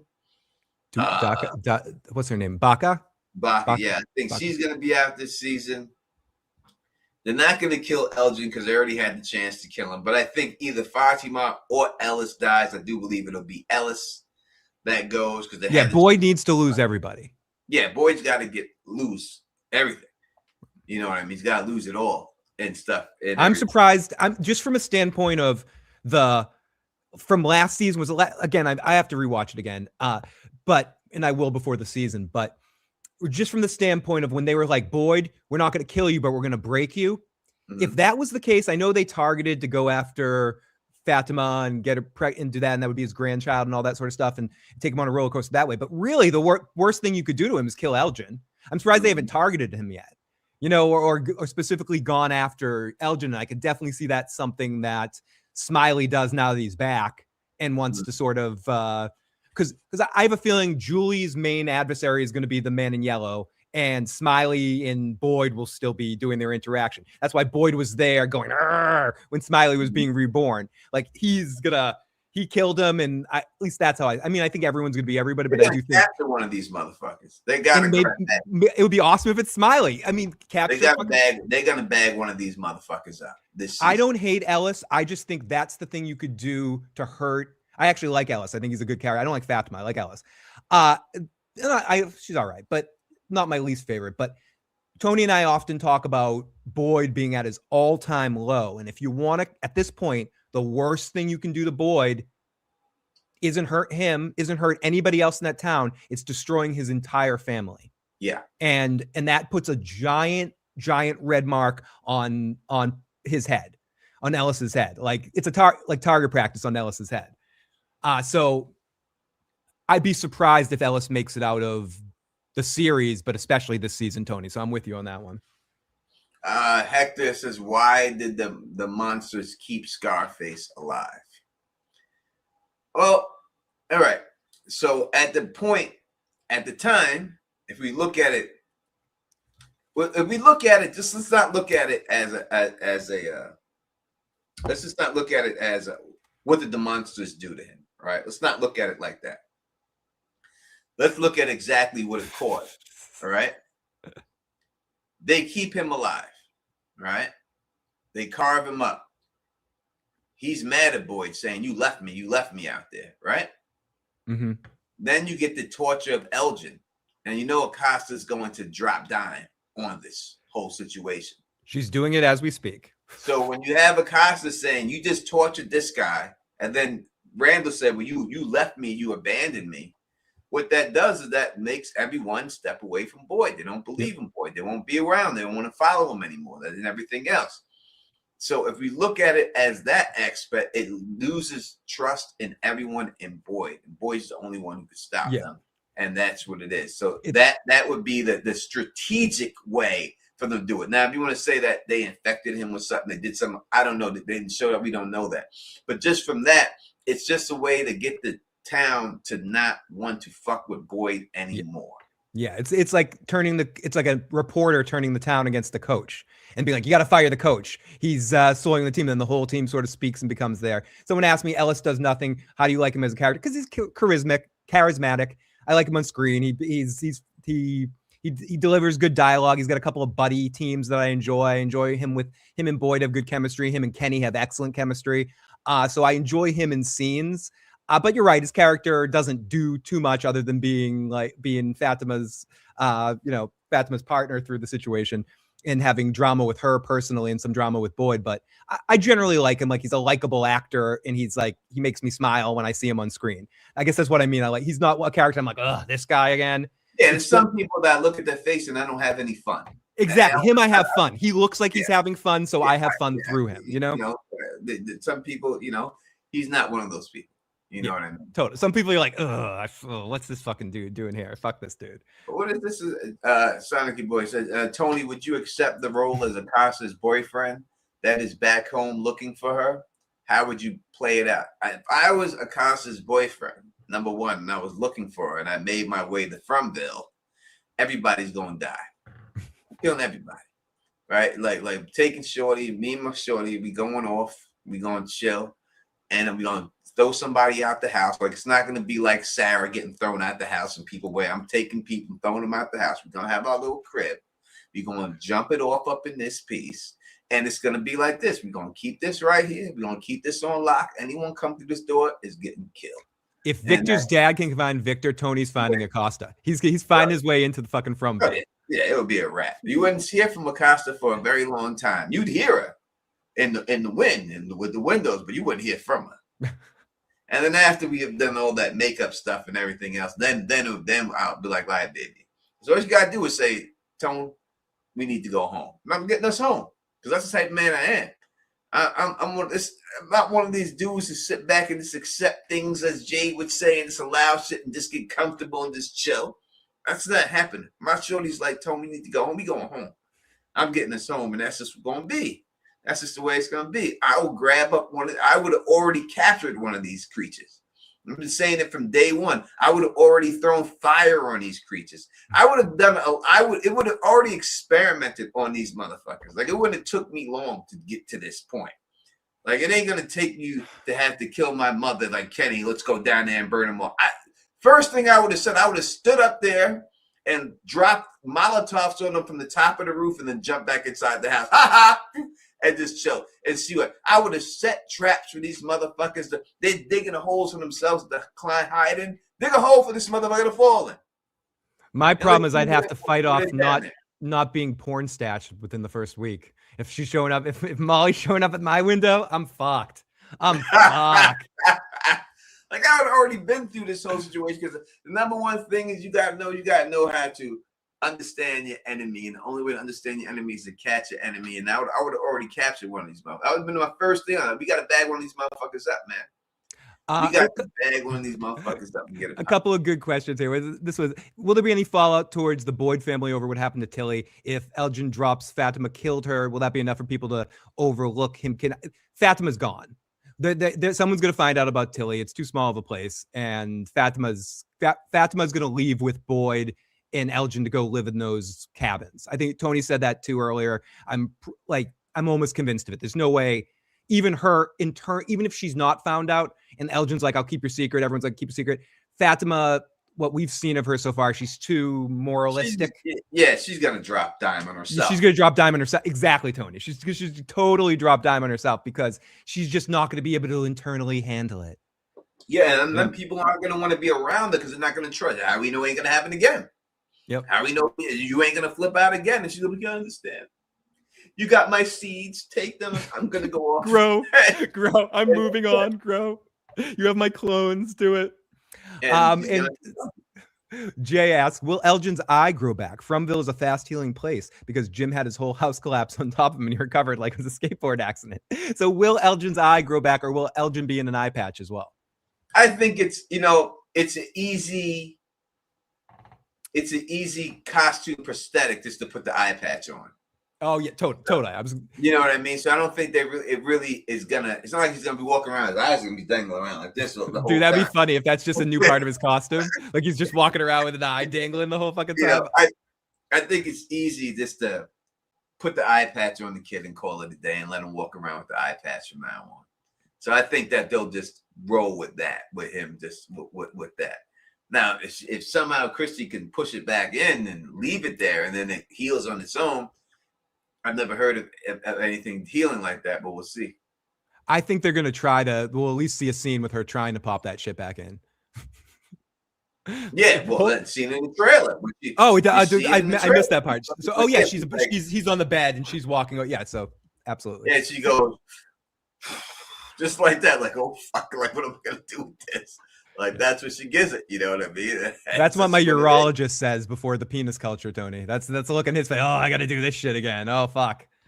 Yeah, what else should I have with that? Oh, thank you, Anna Kui Dieter. Thank you for the becoming a member. Very much appreciated.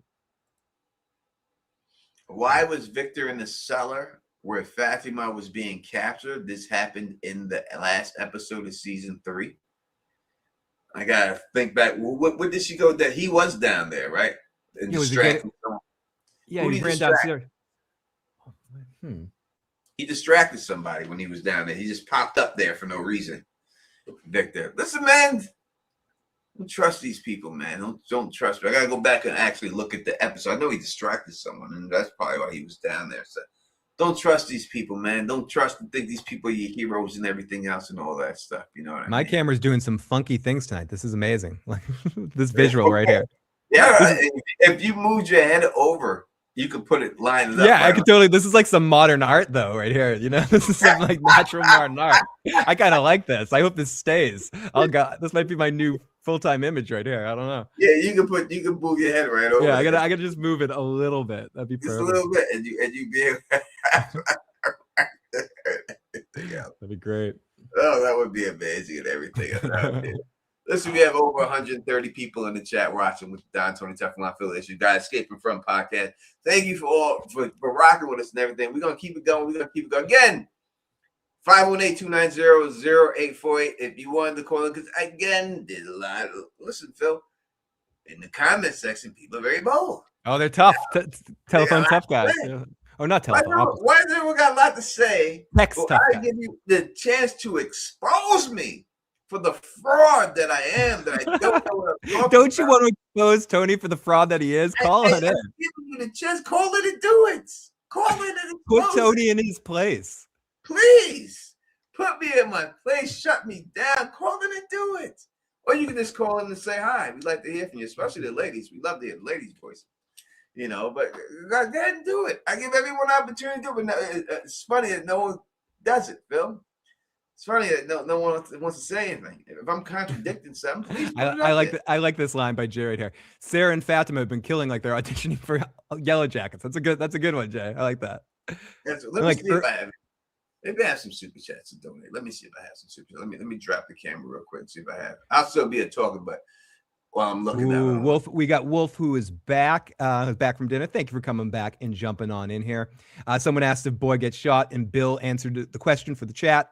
Or no, not I'm back on dinner, but Bill answered the question. Boyd gets shot every season. And yes, he does. He does. We got Anne says, I hope Elgin tells what he dreamed of on the bus. He was drawn towards the water early on, and was that he said it was the boy in white singing that song. Yep.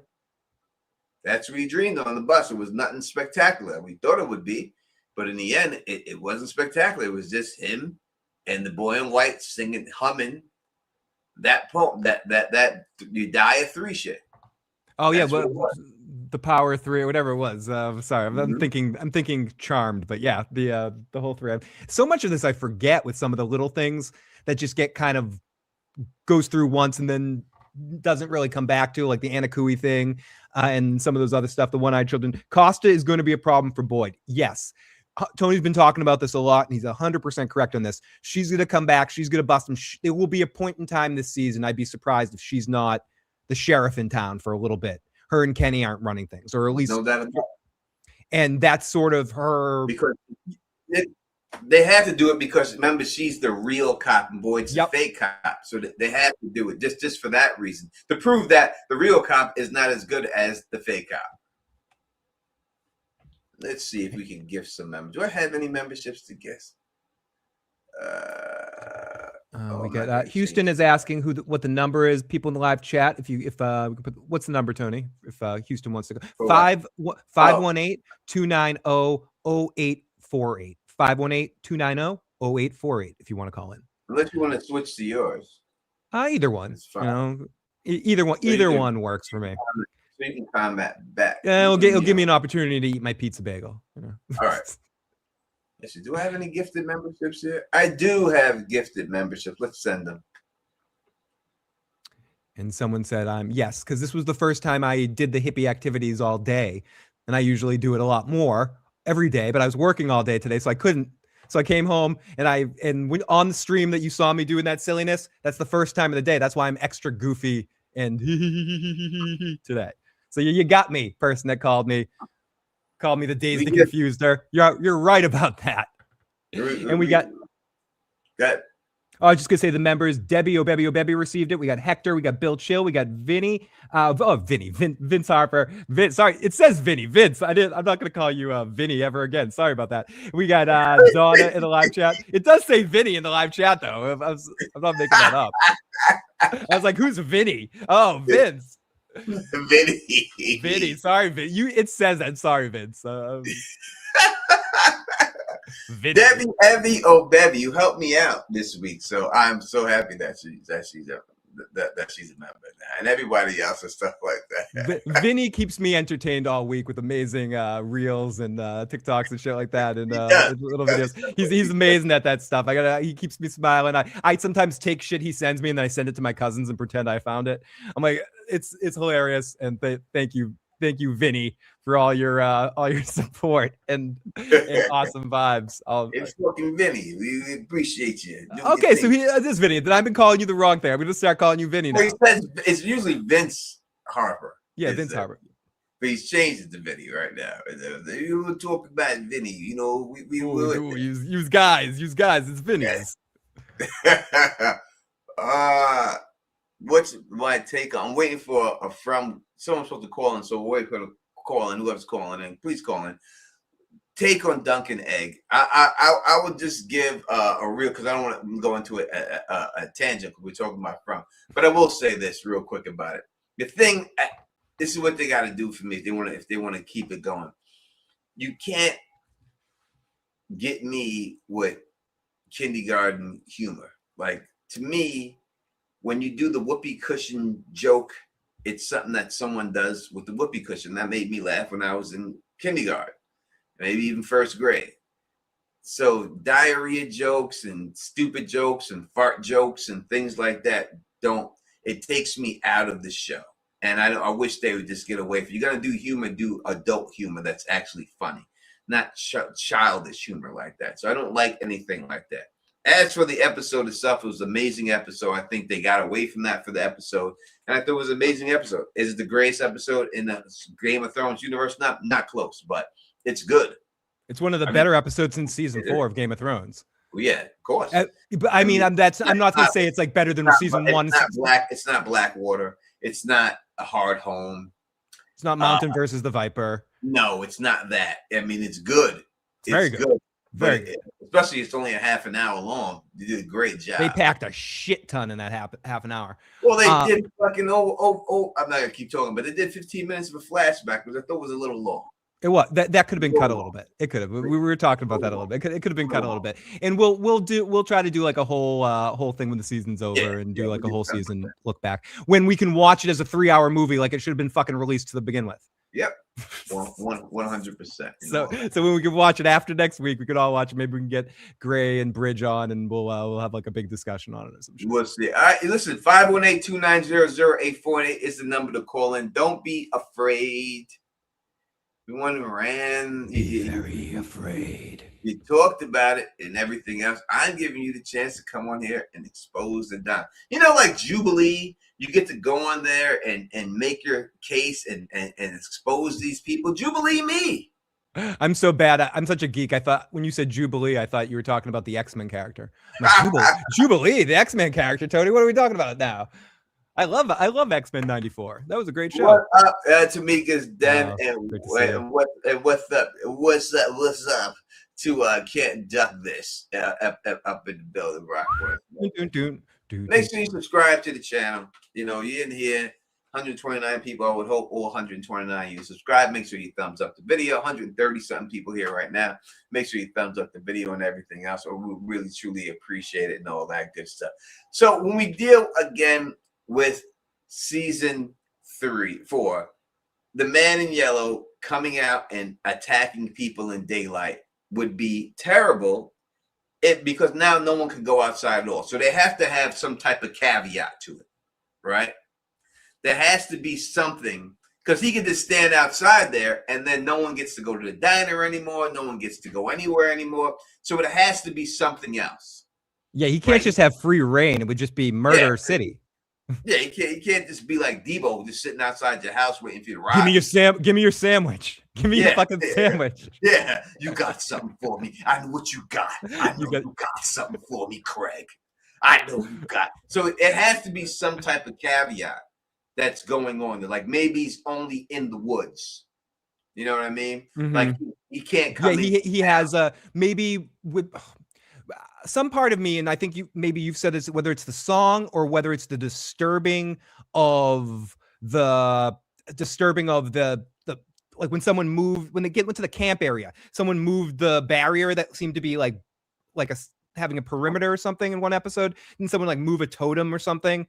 Maybe something released him to a certain area. There's probably an area of the town or that he's roped off to. Exactly, like the woods area where there's certain totems or certain things that sort of we've deal with the like all the things you can put up to keep them away and all that, talismans. So it would make sense that there's some big talismans that probably keep him in a certain location. Maybe the song unlocked him, as you've speculated a few times, and like freed him in that area. But I doubt he can have free reign into the town during the day. Well, that would just be... That'd be no problem, because he'd just be sitting out there waiting for someone to come take a shit and get him. Yeah. Right? And that would just be the way it goes. It'll be like the end of a Rambo movie where he's just like, killing everyone. So there has to be some type of something that holds him back. And I would look, if I look at it now, I would have to say that probably he's restricted to the woods. Yeah.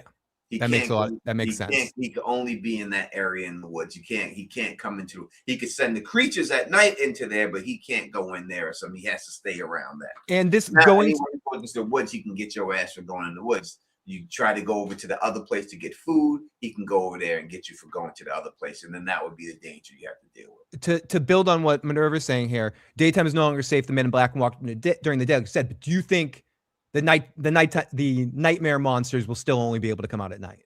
Yeah, I mean, they'll only have to come out at night. It would just be too much if they can just all stand out there.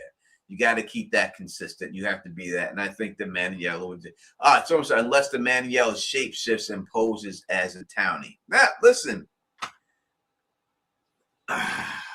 Was that unless the man? I'm trying to think. Could he be that girl? She shapeshifts and poses as somebody. Yeah, he comes in as a new character. He shapeshifts into a new character and like comes into town. I mean,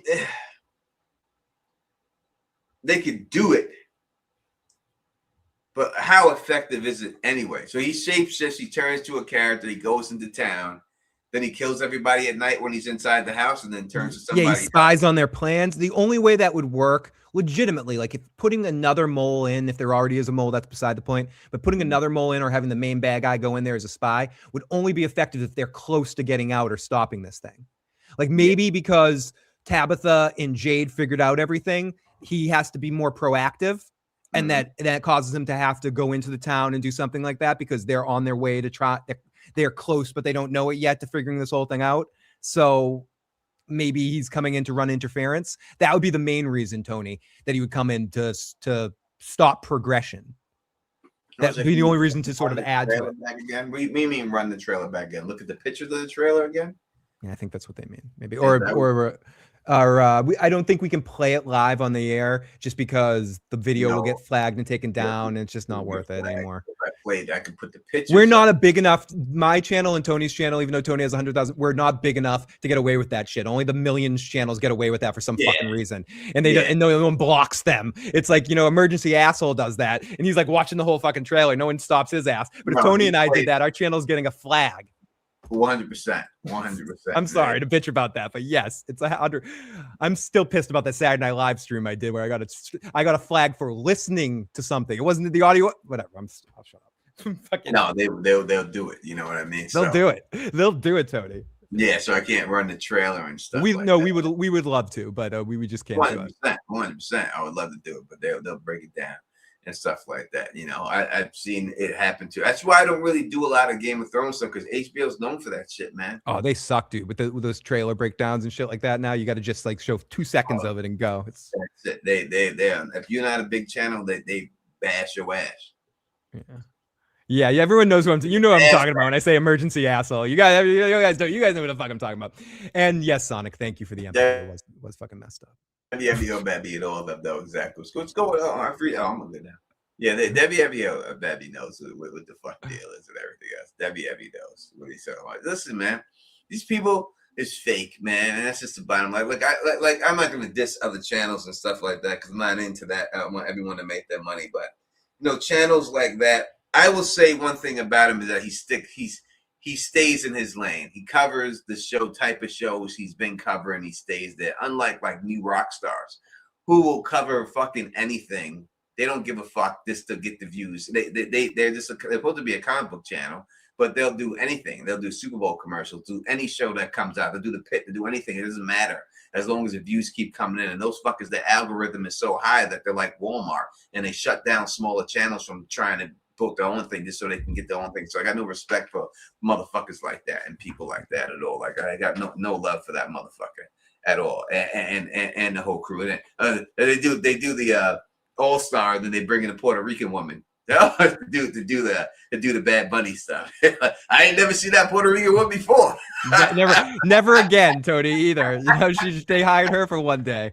You were never there before. All of a sudden, Bad Bunny come up. It's gonna be they're gonna do a K-pop person. They're gonna have a Korean girl come up. Yeah. Hi, this is my rockstar. Suddenly the star of Squid Game will show up or something like that. You're like, hey, here I am. I'll answer your questions. K-pop's time. Unanswered questions. Where is Victor's endless supply of canned peaches coming from? And I love how you put from the title. Where are they getting these bullets from? What happened to the ballerina who created the totem door thing? All right, let's go through the first one. He gets the canned peaches. There was a canned peach truck that was there that Victor used, that he made that his place that he hid at, that Boyd and them run into. If you look at the side, it was a peach truck. So we could say that the peaches came from that right there, from that truck.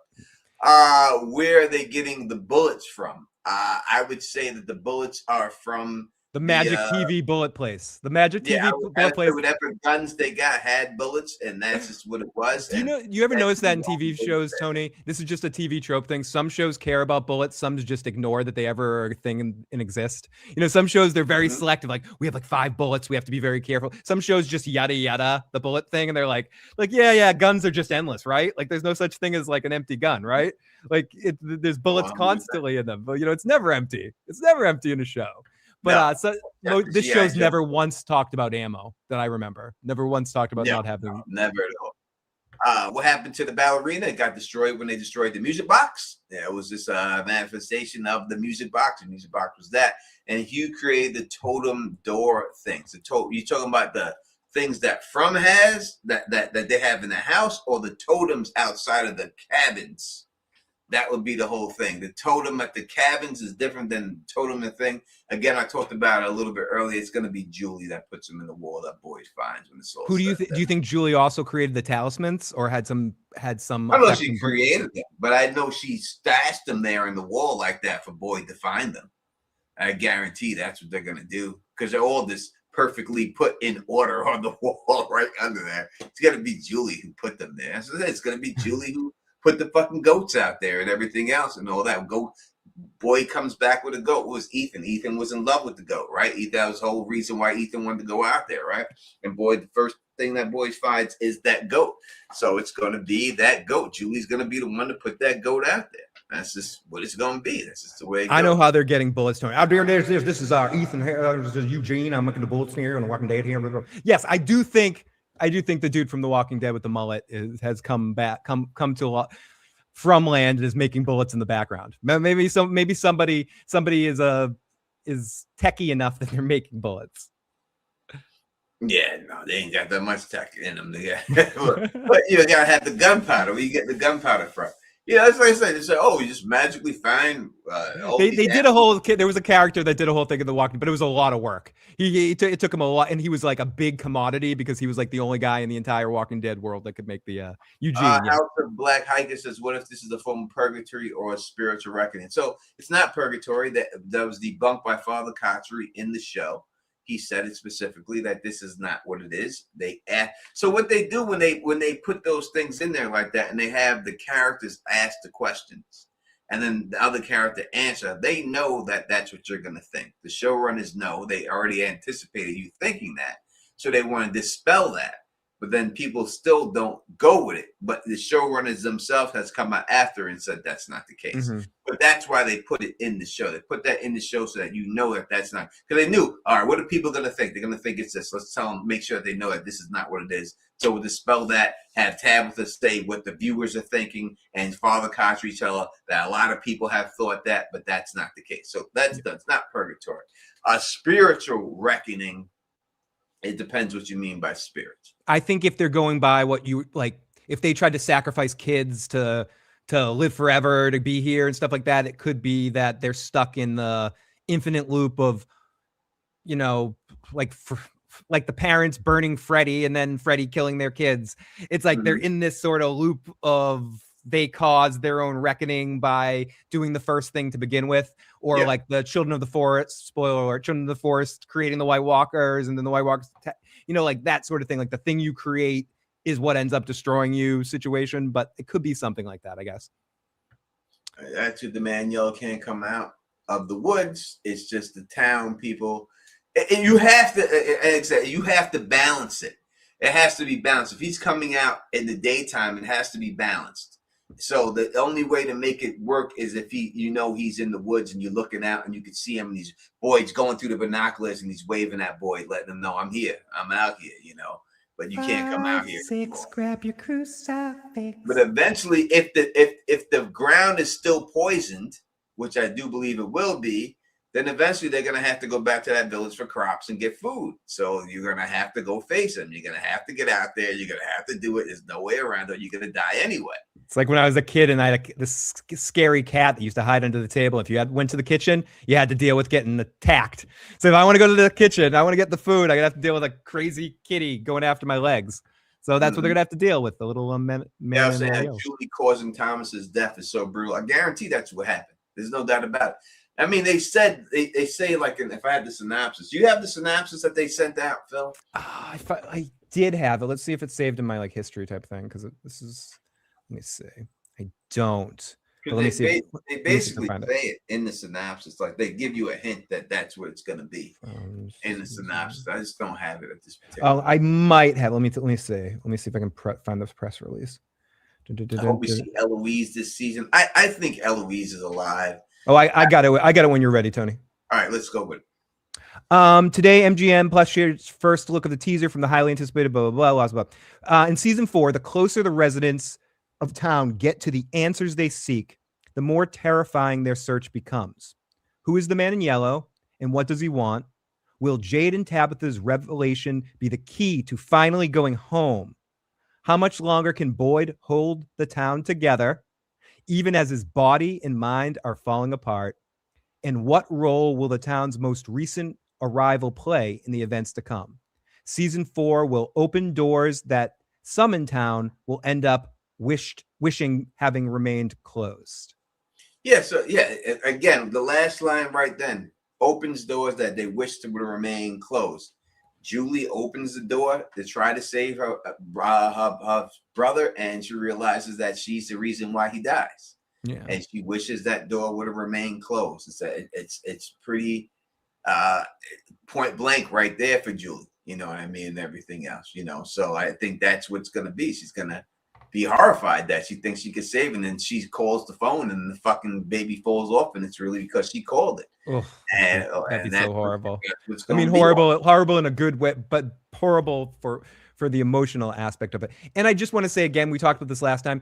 The next line is the series stars Harold Pirno, first one mentioned, and an ensemble cast, which talks about the first one's name is Catalina. The second person that gets mentioned is Eon Bailey, or whatever his name is, fucking Jim. Jim is the second. Gets the number 3 on the call sheet. Number 3 on the call sheet, right there, Tony. Number 3 on the fucking call sheet. Means he's dead, but you're gonna see him a lot this season. Yeah. Hannah's next. It's Tabitha, Jim, Hannah, Simon, and Ricky. Yeah. Then why would Hannah be so high up if she ain't that important? Yep. Why would they put her all of a sudden number 4 on the call sheet if she's not that fucking important? Who's Julia? Because the last person it says these are the names that it has. It has okay after Sarah? What was that? Is it Sarah's character, Julia? No, it's Julie. It's Julie. Oh, Julia Doyle. Is that Sarah? I think it may be Sarah. Someone leave a voicemail. It's all I think about him. So yeah, Elizabeth Saunders, Nathan, Angela A. Moore, AJ Simmons, Julia Doyle, and Samantha Brown. Mm-hmm. Oh, Doyle rules. Yes, she does. Yes, they do. Uh-huh. Who are you? Let me see. I'm trying to see. I think someone may have left a voicemail. I gotta go see. If you click on the in that chat window, you can probably play it, or the I don't see it here though. Let's see. Is it be on the messages? Yeah, there should be a little like. I don't know why it wouldn't ring though. There's a little icon that looks like a tape. Oh, yeah. All right. So let me see. All right. Let's see if we can play this right here.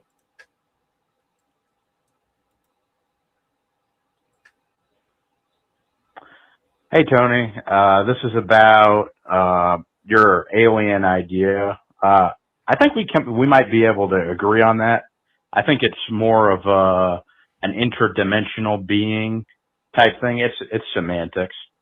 But I think the whole science and magic thing, they don't have to be separated. Oftentimes in literature and like comics and stuff, magic is like treated as like interchangeable or deeply intertwined with technology. And it's like, once technology gets like advanced enough, it's basically the same thing. And, you know, you can get to a point where like these things could be deeply intertwined and connected.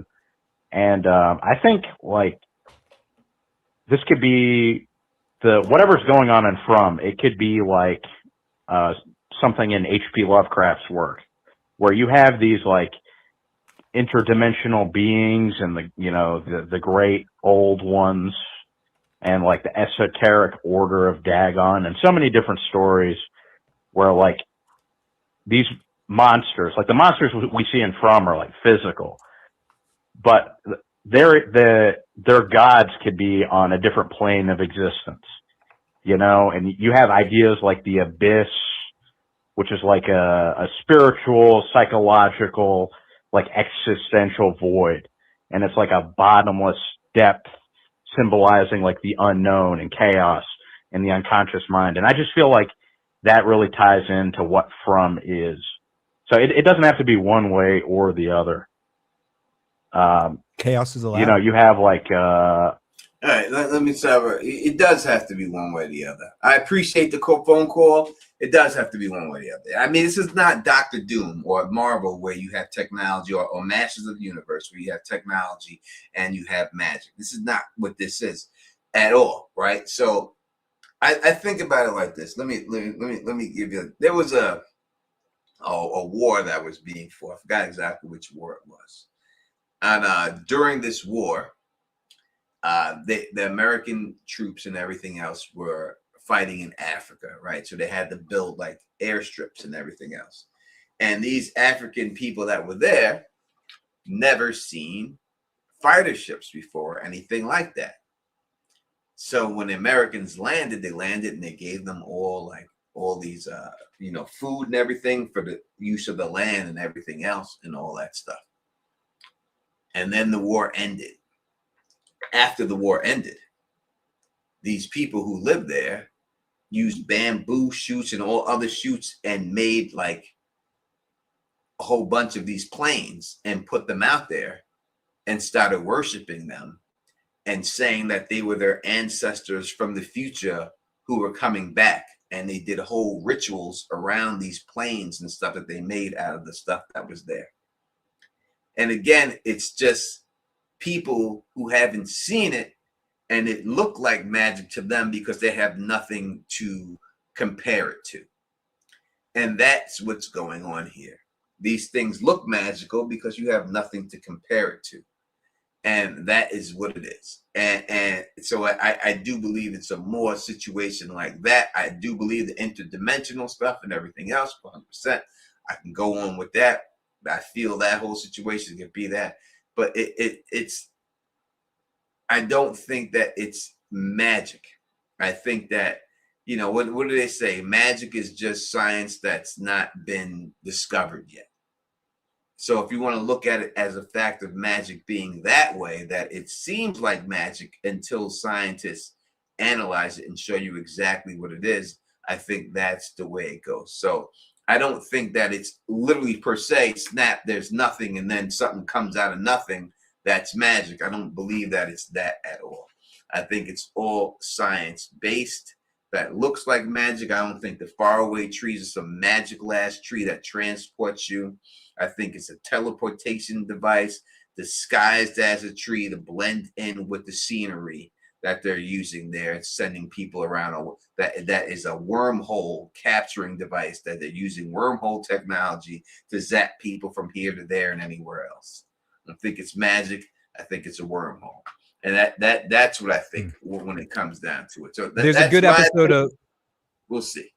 There's a good episode of Star Trek Next Generation called The Devil's Due. I've mentioned it before. And it's all about they find themselves on a planet. I'll yada yada it a little bit. They find themselves on a planet that thinks the devil is like infecting them and messing with them and stuff. And Picard comes there and calls her out as a snake oil salesman and points out everything she's doing. I'm paraphrasing it, but basically replicates everything she's doing with the ship. And the people on the planet think it's magic, think it's the devil is there and wants their souls and all that sort of stuff. And Picard's like, no, it's bullshit. It's science that she's fucking with you guys because you don't know what she's doing. It's just transporter. If I went back to Audra, thank you, Debbie. If I went back to Jesus Christ times, Roman times. Oh, you had and I had a package of Kool-Aid, right? Just this, Tony, just this. Yeah, it's all you have to have.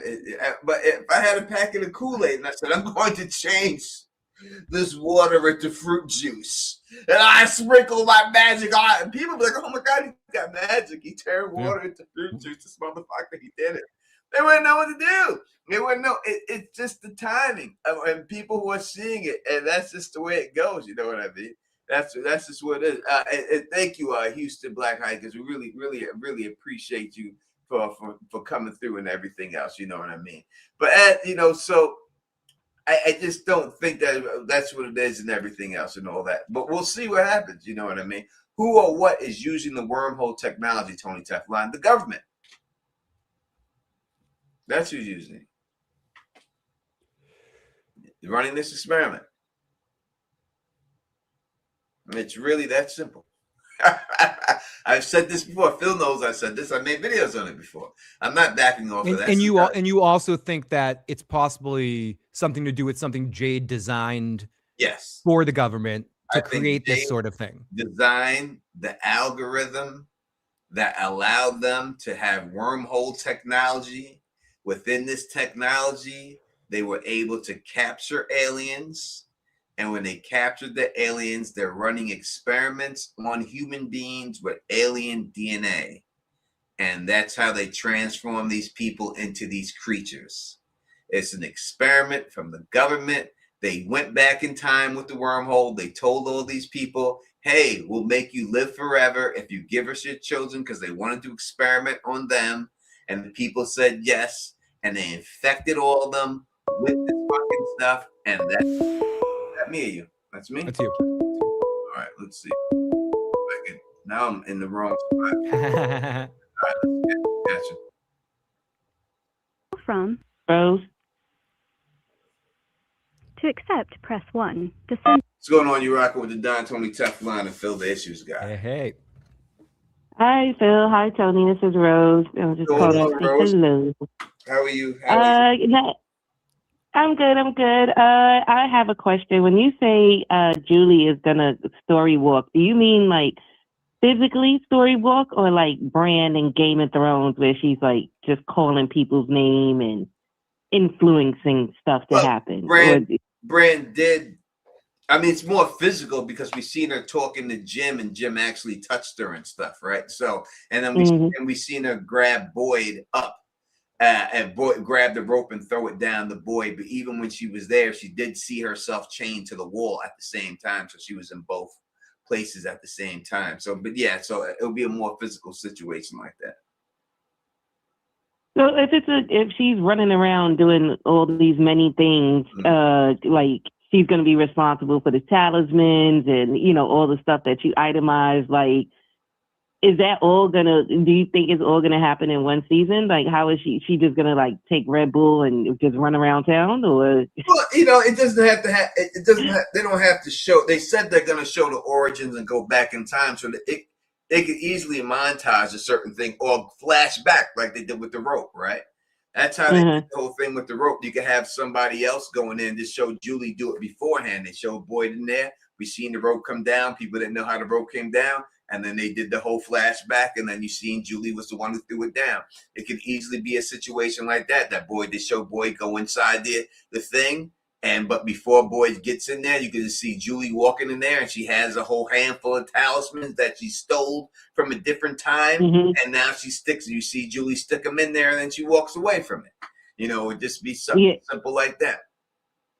Yeah, I think Julie and the talismans is definitely going to happen. And they could get away with it because everybody dies like all the time. So it's not like it's going to be anybody from whoever's been there the longest is going to recognize her. Like, they always just washing everybody out at every cycle. So I could see it happening. And no one else seen them talismans before until Boyd got them. Like, everyone else was hiding in the ground until Boyd got the talismans.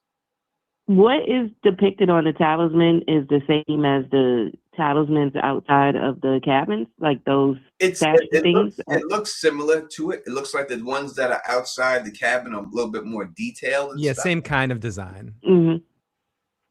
Yes, like so those stand-up statues that are outside the cabin, that is what's depicted on the talisman? I would say it looks as close to it as it gets, in the three-dimensional object. Oh, Julie can't draw that well then. Okay, all right. So we just gonna chalk it up to Julie's lack of artistic skills. I'm gonna say that they the same thing. I would say they the same thing because I've been alive for a while and I cannot draw farm animals to save my life. So if I was in that scenario, then you would be like, "Is this a pig? Is this a what?" All you gotta do is bag them. You know what I mean? Bag them from whoever it is, and then go back in the time and grab them, and then move them somewhere, and then jump back into a regular form and quantum leap back to her body. You know what I mean? And then go somewhere else and do something else. And then they show a flashback of Boyd going out in the woods. But before that flashback, you just see Julie grabbing the goats and bringing them down. And then all of a sudden she walks away. It's going to be the same thing with the tent. When you see, you're going to show a flashback of Boyd and Sarah in the tent. It's going to be Julie outside the tent with the Martin, and they're going to grab the tent and they're going to pull the fucking tent, and Boyd and them are going to be bouncing, and Sarah going to be bouncing inside of it. It's going to be all that. That's what it is.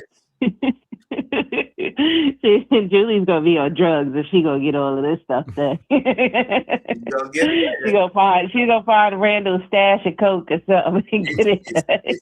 It's already written in the story, and I guarantee that they're gonna show all that. There's no doubt that he did all that stuff.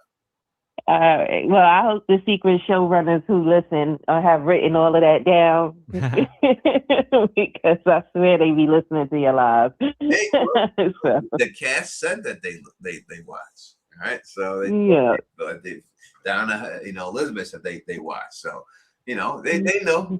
Listen, maybe they watch and say he figured out we gotta change this shit up. It's quite funny.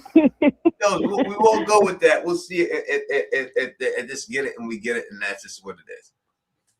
Well, they gotta cast you and Phil at least in the flashback scene. Seriously. To have the show in extra back. Yeah, y'all could be like erratic at the police station, like, "Where's my girl?" I can say Anna Gooey. And Phil could be holding you back, like, "Yo, he about to go crazy." They can see it. It's something. They gotta give y'all a scene. When the Tabitha escaped, you could have us walking around out there. You could have us a colony house member.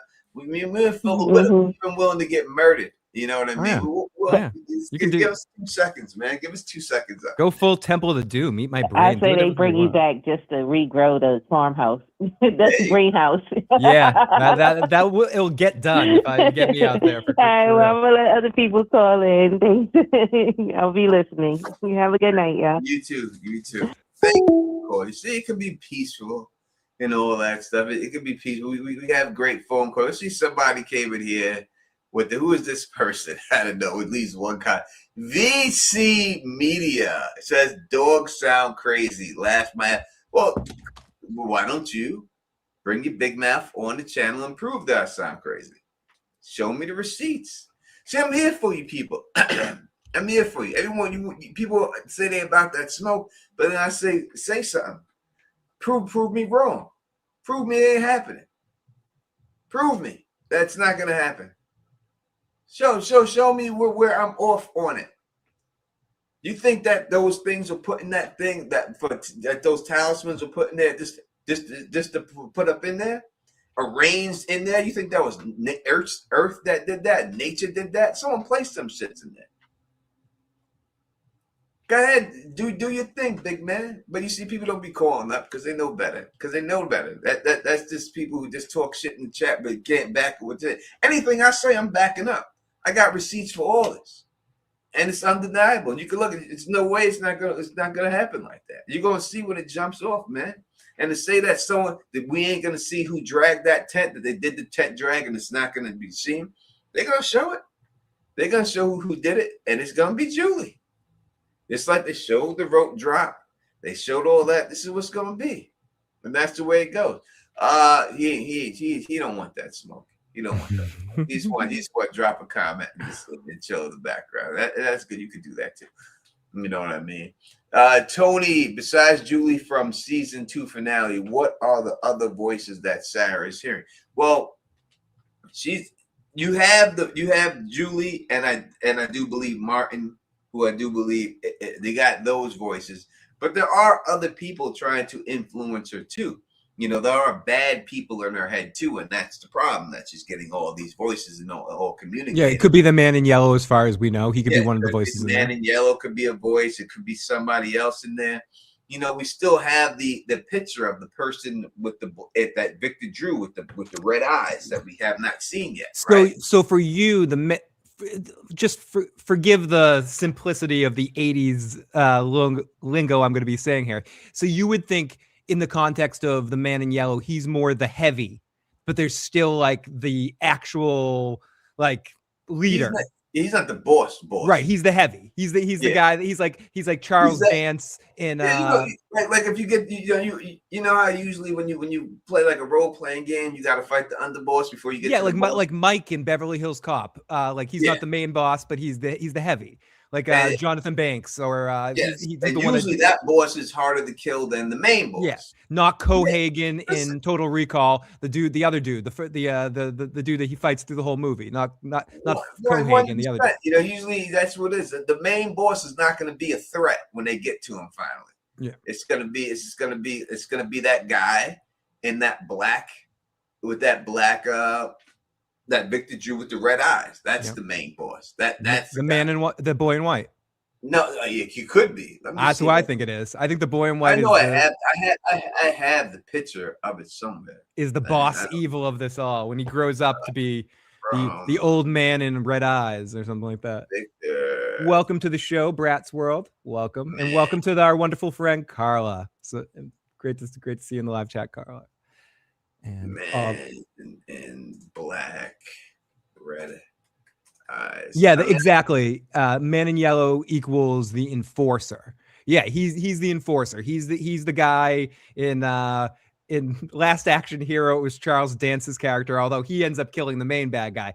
But every movie, 80s sort of standard action movie has the main. Even though the Emperor was a badass in Star Wars, Darth Vader was the heavy, and the Emperor was like what you thought was just the old guy sitting there in the chair, and then he ends up unlimited power, his whole fucking thing. But and the man in yellow is not the boss. He's not. No, he's the. I would say. I have the picture in this computer. I have to go into my pictures and pull all this and pull up these files and everything else to find it, but I have it. I have the picture. I put it in my thing. We have plenty of shows between now and April 19th. Yeah. Oh, who's that from? That's Boyd. I got so many fucking from show folders that that's not going to be the one. It's not going to be that one. Sonic, your boy, says Jim's hair is the final boss. That's the boss. The final boss. The Rock is the final boss. But yeah, it's that, Victor's drawn him. Why can't I find it? I'll bring him up next time. He's got the red glass. He's got the goggles on, and that's the final boss. That's Tony, someone asked it earlier, so I'll reiterate because I don't think we touched on it. When do you think the full trailer comes out? Any chance it comes out between now and next week? There is no full trailer. You think this teaser is going to be it? That's all they've ever done. I know, but they usually do a full trailer. No, they don't. What was last? I'm trying to remember what last year's one. I think it was more than just like the minute teaser thing, wasn't it? Oh, it is. It's not even a minute. It's not a minute. This is the one. This is something that I figured out too, that I was going to put in the video, but maybe I'll drop it here. Let me see. From MGM. Let me see if I could go to the MGM page. I mean, it already is almost end of February, and it's coming out like 2 months from what's today's date? Oh, it's 2 months from tomorrow, or it's the 17th. 2 months from what, Saturday? No, you're not gonna get that. Let me see. Let me show you. Let me see if I can show you out real quick what I figured out from this thing right here. Where would they put their trailers at? Debbie O'Bebby says, I think the boss Show is the this black figure on the cave wall page. behind the red drawings that looks like Smiley's rebirth.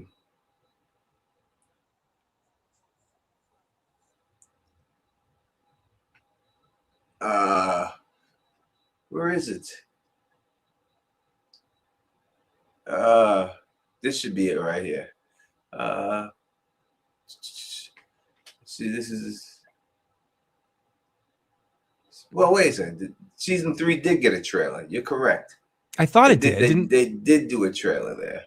I thought it did. They I did couldn't give remember. a full trailer. What? For season 3 got the official trailer. Then it's got the critic spot choice. But it didn't get a teaser, But right? one thing I've seen on this whole, they got a teaser. That was just them carrying the body through the village, and they did drop a full 2-minute trailer. That was with the feet. So they did do it. So we made that one. The teaser was the feet, and then they dropped the full trailer with the guy drinking the blood and all that, and that. So we may get it. But one thing I did notice is that these teasers, if you look at these teasers, they are all exactly 31 seconds. Really? Every teaser is 31 seconds that they dropped. Everyone is exactly 31 seconds. Every teaser they drop is 31 seconds, 31 seconds, 31 seconds. So we should get the full trailer. Yes, you're correct. We'll get the show. But why would they do that? Why would they just drop? Why is the teaser always 31 seconds? Why not 30 seconds? Why not 29 seconds? Why is the teaser trailer always? That's some damn odd consistency. Yeah, it's some odd consistency. Why would they do that? There's got to be a reason why they do it. It's just not a random number. They could have did 30 seconds. 31's an odd number, and every teaser trailer is exactly 31 seconds. 31 was the Playboy Channel's number when I was a kid. It was channel 31. And all that. So there's something going on there and all that, right? I'm just going to do the silly thing. Okay, 31. If we put it backwards, it's 13. That means like an unlucky number. It means it's an unlucky situation for all of our people. But no, it's kind of cool that it's 31 seconds. And people like, I got to go back and watch it for the number 31. Yeah, exactly. We have to start looking for 31s now. It means something. I actually did some research on it and stuff, and I'll put some stuff on it that I figured out in the video. People saying Debbie has a good point. Yeah, 4. Yeah, 3 and 1 is 4. But they did it for last season, and they did it for the season before, and the season before that. So that would be 4 times 4 is 6. But every time they do it, they do 31. They always do 31. They did 31 for the last season, 31 for the other season. Every teaser trail they have released has been exactly 31 seconds.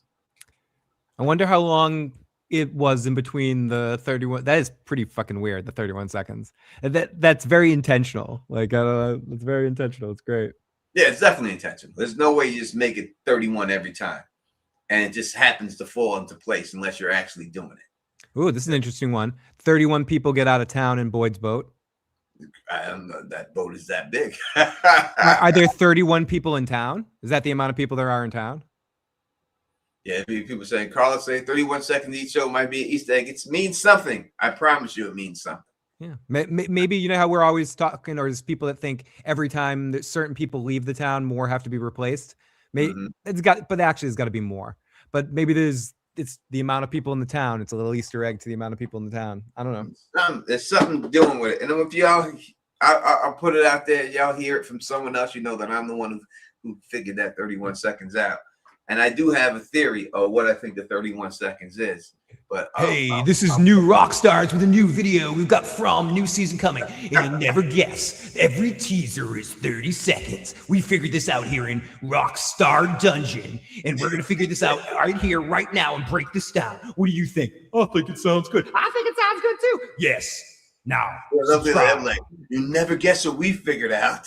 We figured out if you look at the teaser trailer, it's all 31 seconds. No, no, Look at no, no, no. 31, 31, 31.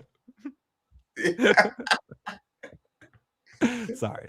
I'm an And asshole. if you count the beads on the bracelet Tabitha made, it just happens to be 31 beads. 31, 31, 31, 31. Ay. That's what it's good. That'll be them, but there'll be other channels doing that. Oh yeah, no, totally. But that is kind of cool. But I do wonder if the shows come, then we have to get it sometime very soon. We've got to get it in the next couple of all weeks. you gotta do is look at that last video when they did it, and it should be in the same time frame. Yeah, like how long was it when they released that to the teaser to that? It should be exact same time frame. That's all you have to look at. When they released the official teaser for season 3, and then when they released the official tease trailer. I feel like it was like a month later or something like that. Yeah, it'll be a month before and stuff like that. So yeah, we're probably mid March. We'll get it next month. Yeah, mid March.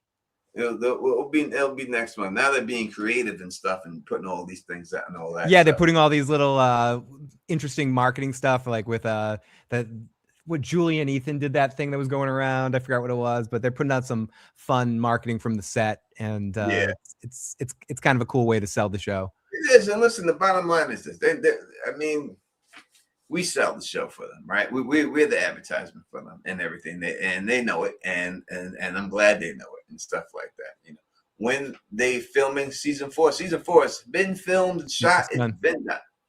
It's done. Done. It is done.